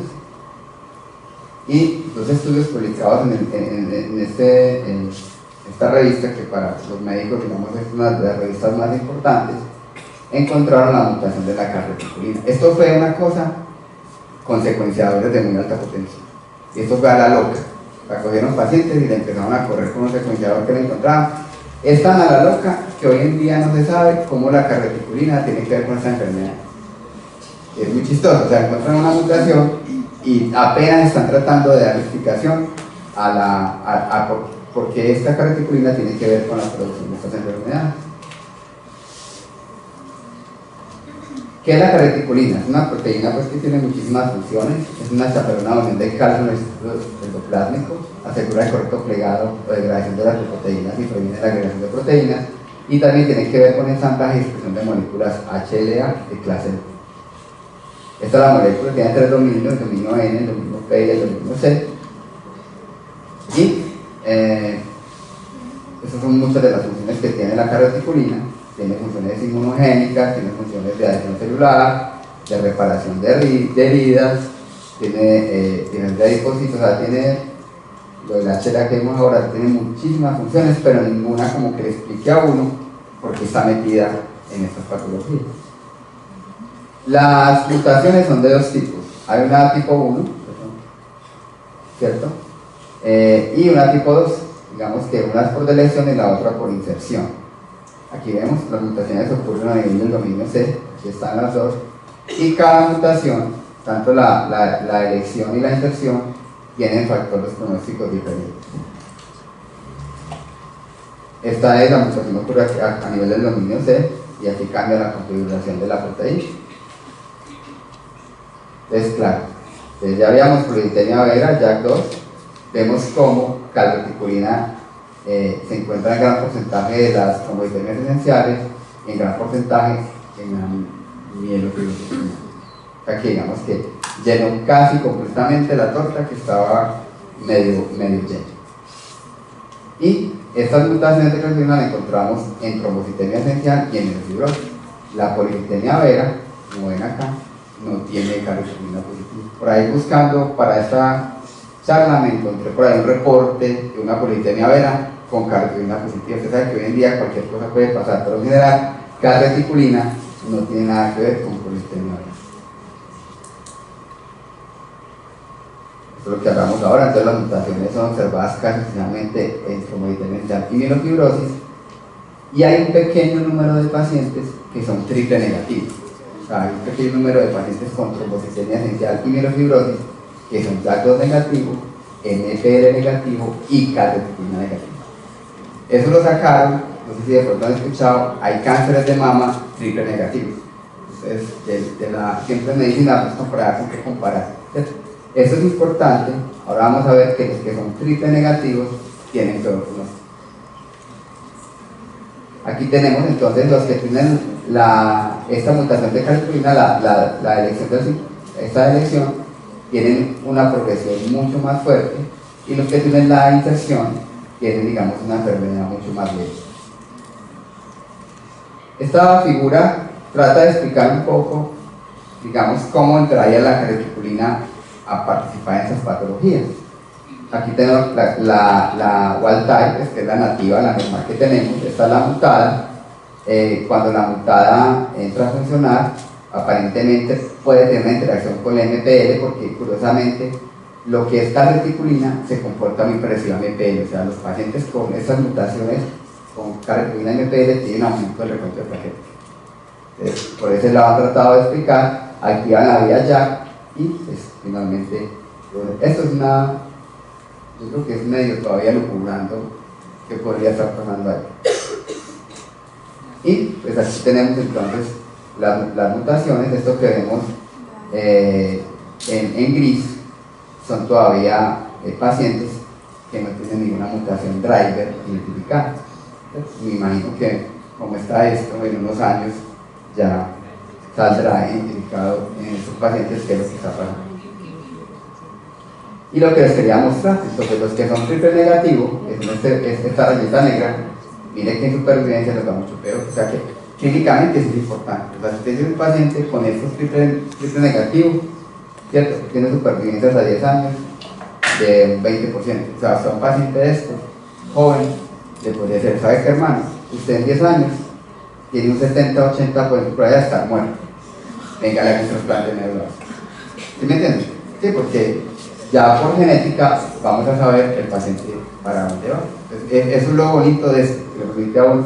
En cambio, miren, por ejemplo, el que tiene la mutación de carreticulina tiene una supervivencia muy larga, hasta 25 años. El paciente posiblemente no hay que hacerle mucha cosa. Y también, de acuerdo a la mutación, en trombocitemia de la mutación de carreticulina, van a tener peor o más pronóstico. Digamos, los pacientes con mutación JAK, que tienen promoidemia esencial, les va peor que los que tienen la mutación de calreticulina. O sea, tener JAK es peor, JAK mutado es peor que tener la mutación de calreticulina. Y lo mismo pasa en mielofibrosis. O sea, que si usted identifica un paciente con la mutación de calreticulina, le puede decir tranquilamente que posiblemente su enfermedad no va a ir tan mal y que la supervivencia va a ser de 20, 25 años. Otros genes. Entonces aquí vamos a hacer un poco en el terreno que Pau habla ahora. Esto es más enredado y para mí es muy difícil porque yo soy clínico y yo no hago laboratorio, no sé todo esto. Me ha tocado leerlo sobre el camino.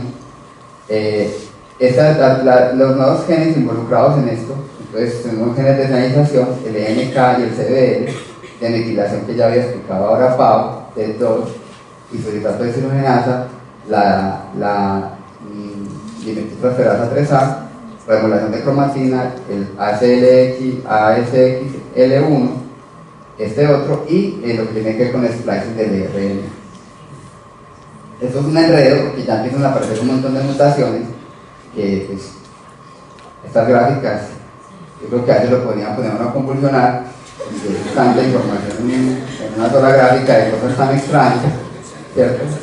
Que digamos que hoy en día lo que ellas explican es que las mutaciones como la JAK2 o la MPL, ¿cierto? O la calreticulina inician la enfermedad, pero realmente lo que lleva a que la enfermedad termine en un estado avanzado, o sea, termine en una mielofibrosis o termine en una leucemia, es toda la aparición de estas definiciones.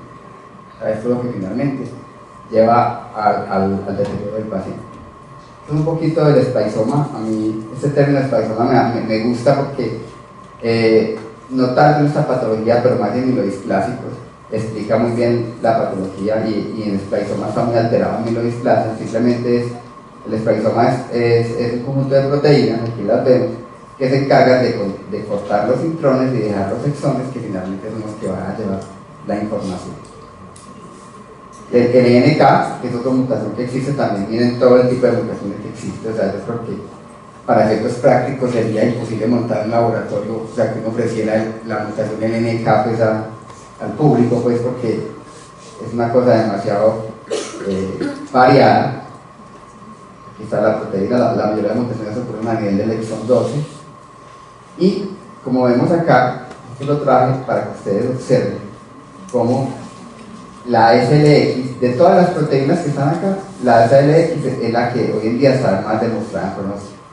Y miren, cuando el paciente hace ya una fase blástica, o sea, ya el paciente hace una leucemia o se transforma, miren la cantidad de presencia de ASX. O sea, si usted identifica esto, y hoy en día ya la estamos usando en mielofibrosis, esta mutación positiva, ese paciente hay que trasplantarlo cuanto antes, porque eso está prediciendo mortalidad. Esto es lo que mencionaban ahora, la relación del TET con la citrato de deshidrogenasa y toda la parte de metilación del DNA, lo mismo. Aquí está la relación cuando se bloquea el TEC2, ¿cierto? Por una mutación en esta enzima, pues no ocurre el paso de metilcitosina a hidroximetilcitosina. Y todos estos daños genéticos van llevando, entonces depende del daño. Por ejemplo, ahora mostraba Pau el FLT3, una mutación acá, o MP1 lleva a leucemia amiloide aguda, una mutación de estos splicing, de los genes de splicing, lleva amiloides clásicos, una mutación en la isocitrato lleva amiloproliferativo en la fase avanzada, una mutación del TET lleva linfoma primario de células T cutáneas, ¿cierto? Y mutaciones a nivel de la metilación del DNA llevan a leucemia tanto T aguda como amiloide aguda. Y esto pues, como el resumen de todo, finalmente todo confluye para alterar toda la parte de histonas y el empaquetamiento del DNA y finalmente lleva a una expresión desregulada del DNA. También pues simplemente para mostrar todo el tipo de mutaciones que hay, ¿cierto? Y realmente a veces es demasiada información la que existe hoy en día, pero ahora vamos a ver cómo se aplica eso. Los microRNA también han cogido mucha moda hoy en día, realmente son fragmentos de RNA muy pequeños que no son codificantes, pero que, por ejemplo, en la hematopoiesis estos microRNA llevan a la maduración de la célula. O sea, hoy en día está claro que ellos son los que de alguna manera también van arrastrando a que el glóbulo madure, el leucocito madure. Esto es supremamente pues, complejo. Realmente es, o sea, esto yo no sé, yo creo que hacer esta tabla debe demorar mucho tiempo porque es demasiado complejo y demasiada información. Y también pues todo lo que es la secuenciación, todo lo que viene ahora, que esto ya prácticamente está muy de moda en Estados Unidos y Europa, no solamente todo tipo de cáncer, o sea, secuenciar, y esto le da a uno una cosa que los gringos llaman signature, que es como la firma del tumor, y usted con ese signature puede decir qué tumor es, o sea, qué cáncer de mama es claro, y qué terapia le puede dar, que esto sería, o sea, esto es cuestión de tiempo para que lo tengamos, y esto se está metiendo tan fuerte que va a reemplazar muchas de las técnicas moleculares que tenemos.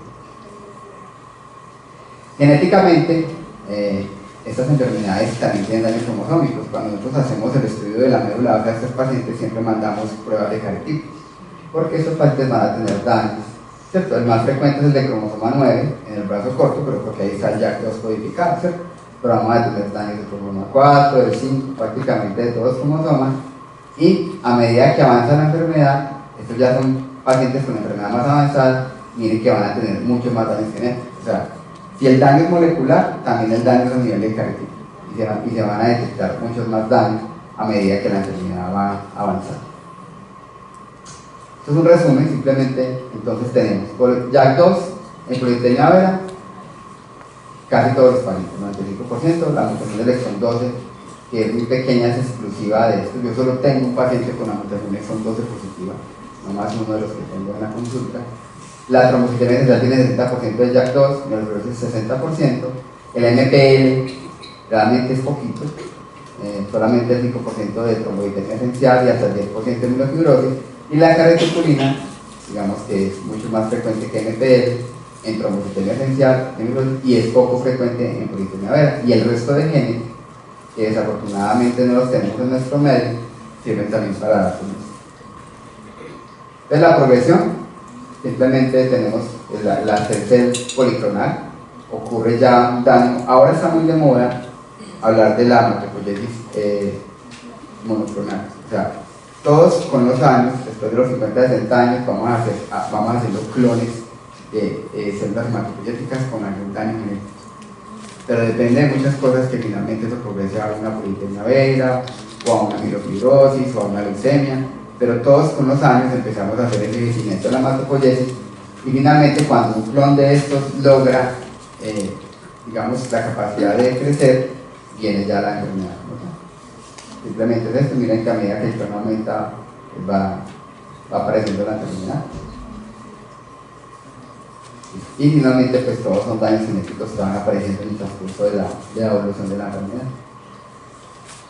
Esas enfermedades, entonces, como digamos ahora, la trombocitopenia esencial puede terminar en una amiloide aguda, puede terminar en una mielofibrosis, la politeína vera puede terminar en una amiloide aguda o en una mielofibrosis, y la mielofibrosis pues no va a terminar, simplemente es mielofibrosis desde el principio. Entonces igual en la progresión de la politeína vera, y simplemente aquí vemos cómo empieza la mutación, el estado inicial, ningún cambio en el hemograma, aparece esplenomegalia, aparece fibrosis, y finalmente viene la fase final, que es la mielofibrosis o la fibroblastia. Esto va acompañado acá de todas las lesiones genéticas que acabamos de ver. Bueno, ahora sí vamos como a de toda esta teoría que a veces es tan difícil, que hacemos nosotros en la práctica de hematología con los pacientes. Entonces, esta gráfica salió publicada recientemente en Hematológica, que es la revista europea de hematología. Entonces yo les quiero mostrar, miren cómo era la supervivencia de amiloide crónica antes del año 82. A los 14 años, estos pacientes estaban todos, bueno, miren hoy en día. Y la mayoría de muertos de esta enfermedad hoy en día es porque se accidentan en un carro, les dan un infarto. O sea, ni siquiera se mueren de la leucemia. Y por eso, no sé si han visto ahora últimamente la discusión con Novartis y Matinib, que el gobierno quiere regular el medicamento, y es porque, claro, estos pacientes no se mueren, la carga para los temas de salud de este medicamento tan costoso es altísima, porque son tratamientos crónicos que hay que dar toda la vida, y no el sistema de salud va a aguantar. O sea, en 30 años va a haber un montón de amiloides crónicas vivas, ¿cierto? Tomando medicamentos y consumiéndose mucha parte del sistema de salud. Pero los pacientes no tienen la culpa, ¿cierto? O sea, eso no es culpa de los pacientes, pero para que se mida la dimensión de lograr éxitos en la medicina. O sea, eso es un éxito rotundo. Yo creo que todos los tumores hematológicos, y en general de cáncer, eso es un éxito. Y eso se debe a sus medicamentos. Imatinib fue el primero, el estudio original fue publicado en el 2003. Ya hay pacientes que llevan más de 15 años tomando imatinib. DASA y Nilotinib son de segunda generación, que también están a disposición en Colombia. Bosutinib ya va a llegar, y Ponatinib se usa cuando hay mutaciones que contienen resistencia. Simplemente la aplicación práctica. Entonces, en nivel de crónica tenemos el programa Filadelfia, general BCR-ABL, estos aspectos son los que cuantificamos, y finalmente la acción de estos medicamentos es inhibir el ciclo de cistina quinasa de esta función, ¿cierto? ¿Qué viene ahora con nivel de crónica, por ejemplo? Ya hay estudios en Europa, en Francia y en Italia, donde a los pacientes, después de 2 años de que tengan estos transcriptos negativos, por pruebas que miden el transcripto, pero pruebas muy potentes, si después de 2 años se tiene transcripto negativo, les están quitando el medicamento a los pacientes, y los pacientes se están curando. O sea, durante 2 años, lo que pasa es que eso sigue siendo experimental, y todavía en nuestro medio no lo aplicamos, pero estas tabletas, que son tabletas, están curando la leucemia. O sea, se lo suspende a los 2 años, el paciente pues que es candidato a suspender y nunca más vuelve a medicamento, ¿no? Que es, digamos, una de las cosas ideales para evitar esa carga al sistema de salud. El porcentaje de BCR-ABL tiene que ver con pronóstico. O sea, un paciente que tenga menos carga de BCR-ABL, o sea, digamos que la carga sea alta, en este caso, 9.8, tiene menos supervivencia que aquel que tiene una reducción notable del BCR-ABL. Eso se hace por PCR. En policitemia vera, digamos, el modelo de clasificación digamos, esa patología es un poco más complicada de manejar, porque primero, policitemia vera en general no lo mata uno de una. O sea, la policitemia vera tiene supervivencias muy largas, ¿cierto? Hay pacientes que requieren inhibición del JAK por mejor respuesta a la phlebotomía, cosas de estas, pero digamos que en esta patología todavía el impacto de los tratamientos no es tan grande, porque son enfermedades muy crónicas. Entonces, cuando tenemos una sospecha de una patología, ¿qué hacer? Entonces, usted tiene una paciente que le llega a la consulta con una poliglobulia, o con una trombocitosis, o con un vaso grande, y le pide la mutación JAK. Si la mutación JAK2 BS17F es positiva, confirma el diagnóstico. Pues hay que hacer médula, porque si tiene policitemia, es una policitemia vera. Si no, usted tiene que hacer la mutación del exon 12, en el caso de que tenga policitemia, porque el 3% son exon 12 positivos, ¿cierto? Si tiene trombocitosis o tiene alguna característica de mielofibrosis, ya hace la carretipulina, ¿cierto? Porque la carretipulina es mucho más frecuente que MPL. Y MPL, por aquí la tenemos, es al final. Cuando se ha hecho ya carretipulina JAK2 negativo, viene con MPL. Es una forma de hacer pues, más fácil. Entonces, sospecha de policitemia vera, hace la mutación JAK2, si es positiva, diagnóstico confirmado, si es negativa, hace exon 12, si es positiva, diagnóstico confirmado, si es negativa, pues solo el 1% de las politemias veras son JAK2 negativas. Si sospecha trombocitemia inicial o mielofibrosis, siempre hay que hacer BCR-ABL, porque una amiloide crónica puede debutar con trombocitosis o con leucocitosis. Si el JAK2 es positivo, diagnóstico confirmado de trombocitemia esencial con plaquetas elevadas. Si es negativa, hacer carretipulina. Nuevamente, si es positivo, trombocitemia esencial. Y si es negativa, hacer MPL. Y el mismo ejercicio se hace para la mielofibrosis. Es importante, acá es un poco enredado, pero en mielofibrosis, hoy en día, se están metiendo una serie de mutaciones, que lo vemos acá arriba, estas de acá que vimos ahora, como patognosis. Con respecto a la trombosis, a ver, ¿de qué se mueren estos pacientes? Se mueren de trombosis. Un ACV isquémico, trombosis cerebral, trombosis del lecho esplácnico, de la aorta, suprapáticas, mesentéricas. y la presencia de una carga importante de JAK2, de la leyes del mutado, se relaciona con maldiciones trombóticas. O sea, cuando usted tenga un paciente con JAK2 y se lo reportan como homocigoto, ese paciente tiene mucho más riesgo de hacer tumores. Y aquí vemos los factores de riesgo para la transformación, ya los veíamos ahora. Y la clasificación hoy en día de los estudios diagnósticos tiene en cuenta la mutación JAK. Siempre la vacuna en proteína vera. Esto es del 2008, esto es del 2015 que ahora mostró Pau también, que ya incluyen la carreticulina, el protocolo de diagnóstico, porque en el 2008 todavía no estaba descrita la carreticulina.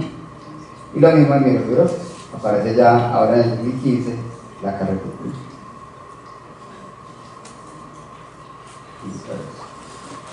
Y vemos aquí también la carreticulina, ¿cierto? La mutación tipo 2, como es de patógenos adversos, ¿cierto? Entonces, tener una mutación de estas positiva en este tipo de pacientes con mielofibrosis es enigmático. Esto no se ve muy bien, pero simplemente es donde están trabajando ahora los investigadores para hacer medicamentos que inhiban ese tipo de mutación. Y también igual. Y pues realmente lo que se viene ahora son pequeñas moléculas inhibiendo todas estas mutaciones genéticas, y en esto hoy en día es que se basa la investigación, no solamente en esto, sino en cualquier enfermedad neoplásica, en cualquier tumor. Nosotros ya tenemos, por ejemplo, en hematología, enfermedades donde no volvemos a usar quimioterapia como ciclofosfamida, como ya las quimioterapias que sumaban el pelo, todas esas cosas, en muchas patologías han desaparecido, porque ya todo lo que se produce son pequeñas moléculas y vienen targets específicos. Y digamos que el que tenemos hoy en día a disposición y existe ya en el mercado se llama ruxolitinib. Ruxolitinib es un medicamento que inhibe la vía del JAK, o sea, no inhibe el JAK mutado, sino que inhibe la vía JAK, ¿ok? Porque a veces, bueno, si tiene el JAK2 negativo, entonces no lo mismo. O sea, este medicamento inhibe el JAK, esté mutado o no esté mutado, ¿cierto? Y lo estamos usando, este ruxolitinib, para preparar inclusive pacientes que van con trasplante de médula ósea con mielofibrosis.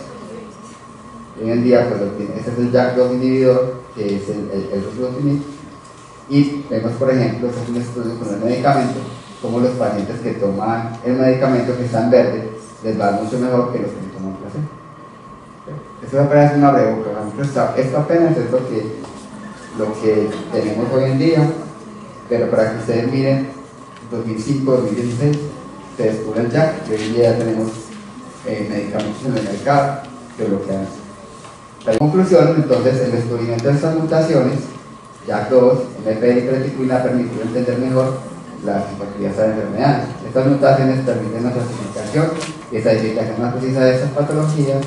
Los desarrollos terapéuticos se basan en diagnósticos moleculares, inhibición de esto, y como vimos, el tratamiento de la LMC hoy en día está muy bien. O sea, los pacientes con el LMC tienen una vida completamente, pues, algunos podrían enviar en una crisis plástica, pero en general las personas con el LMC viven hoy en día supremamente bien. No tienen ningún problema. Muchas gracias por la atención.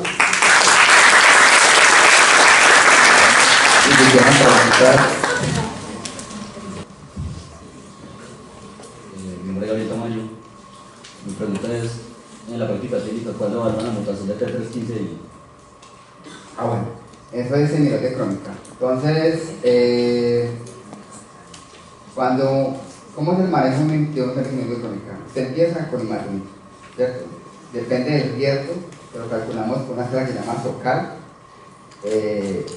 Le podemos poner también Nilo o dasatinib de entrada. Y el paciente falla a los medicamentos, a los de ellos. A usted le puso imatinib y después le dio dasa y falló a dasa. Ahí le da asistencia. O sea, esas mutaciones, esa mutación T315 nunca se hacen de entrada, sino se hay fallos terapéuticos, ¿cierto? ¿Cuál es la importancia? Pues uno, que hay un medicamento nuevo que es el imatinib, que lo inhibe, y hoy en día para nuestro medio, trasplante de médula ósea, porque el imatinib todavía no está en Colombia, apenas va a entrar. Es decir, si yo descubro un paciente con mielosis crónica y una mutación, lo tengo que pasar un trasplante porque no va a responder a ninguna cosa.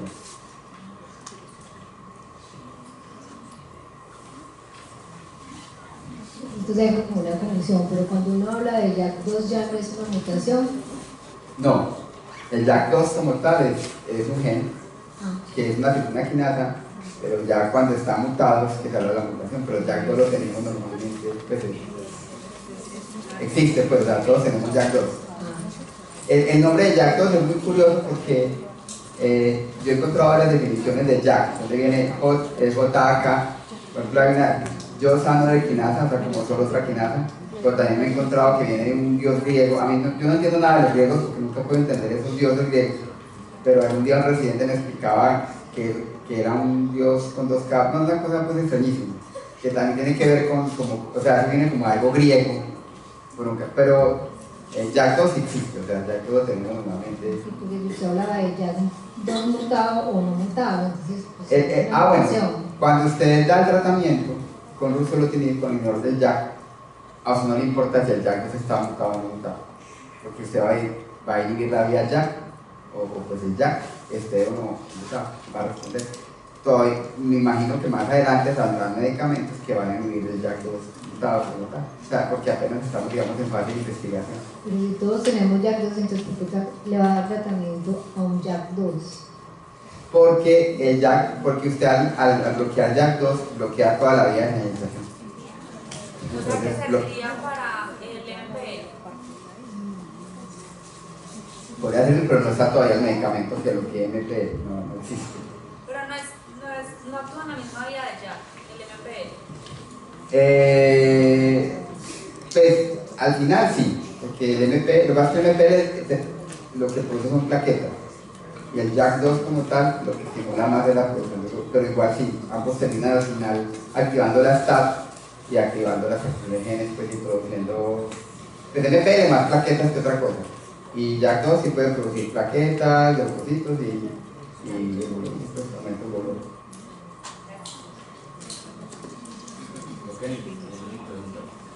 El esquema terapéutico en notas amiloproliferativas que tiene factor derivado de plaquetas también alterado, ¿es igual al de la versión inmunitaria crónica? Sí, o sea, los que tienen la mutación del factor de crecimiento de plaquetas son trastornos eosinofílicos, que yo no lo mencioné acá porque pues, como ven esto es demasiado extenso y enfocarnos como en unas cosas específicas. Cuando un paciente con eosinofilia tiene esa mutación, uno le da imatinib.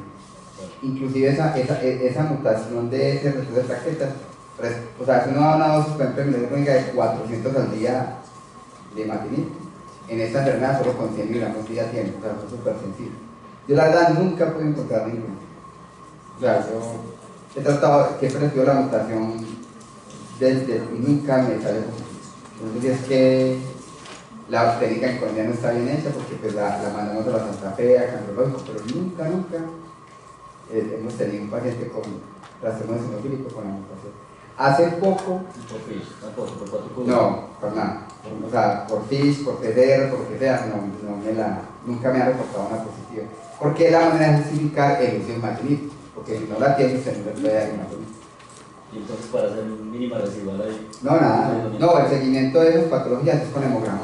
Que el hemograma está normal de eosinófilos y la clínica, porque esos eosinofílicos tienen muchas lesiones cutáneas, pulmonares, entonces es más por hemograma y clínicamente cómo va la... Eso es complicado, la eosinofilia es súper complicado porque los pacientes siempre llegan tardíos, llegan manejados por neumólogos con asmas de inicio tardío, que no son asmas, sino eosinófilos comidos del pulmón, por dermatólogos con lesiones en piel que piensan que es una alergia. Es bien complicado, o sea, por gastritis eosinofílicas, colitis eosinofílicas, o sea, es un diagnóstico muy... que a veces se demora en llegar a un dermatólogo, o sea, pasa por los reumatólogos, a veces es complicado de diagnóstico rápido porque se manifiesta de muchas maneras. O sea, en cambio con otras patologías son muy, en teoría, son fáciles de detectar, ¿sí? Por hemograma usted más o menos, digamos una anotación, siempre que tenga por ejemplo una trombocitosis en un paciente en un hemograma, lo primero que hay que pensar no es en esto, hay que pensar en una ferropenia, en una reacción inflamatoria, porque las trombocitosis, las plaquetas son reactantes demasiado agudas. No es que hagan un hemograma ahora y vean desde mis plaquetas, digan, no, es que tiene, no, ya, primero hagan una ferrocinética, mire que no tenga una cisteromatoidea, que no esté inflamado, que no esté infectado. Hola, y no sé si ustedes tienen conocimiento, en Colombia se está haciendo clonalidad por humanos. No está haciendo.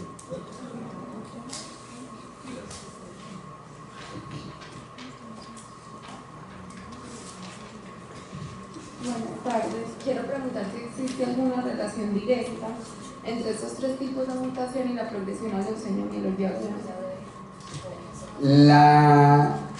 O sea, la carga del alelo, pues, en JAK2 está muy estudiado la carga del alelo. O sea, cuando usted tiene que tener más carga, ya esa mutación heterocigota antes de ser homocigota, eso se relaciona sobre todo con progresión a mirofibrosis. Pero lo que realmente lleva a que esa enfermedad sea una leucemia son las mutaciones de los splices, de todos los histonas, o sea, ese resto de cosas. Pero claro, el iniciador de todo eso, o sea, el JAK2 es el que empieza a forzar todo ese daño genético de esa célula y finalmente a llevar a que aparezca una serie de demostración.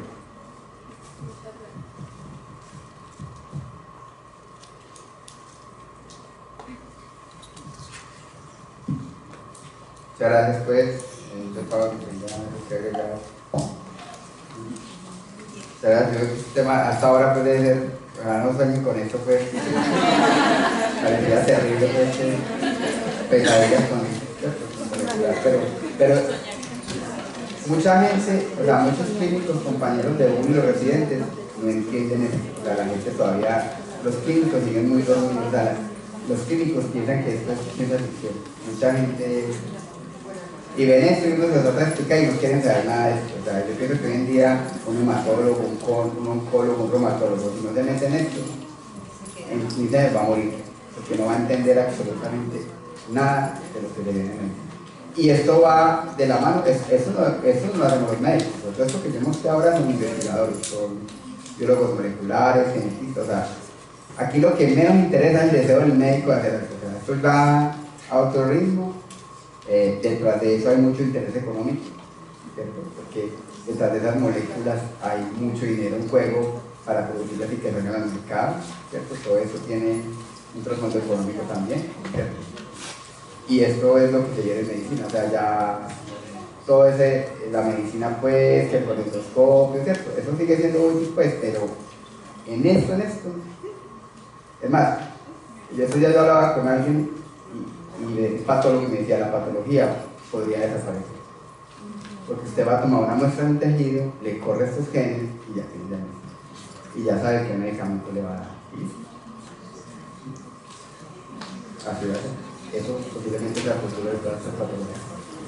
Muchas gracias.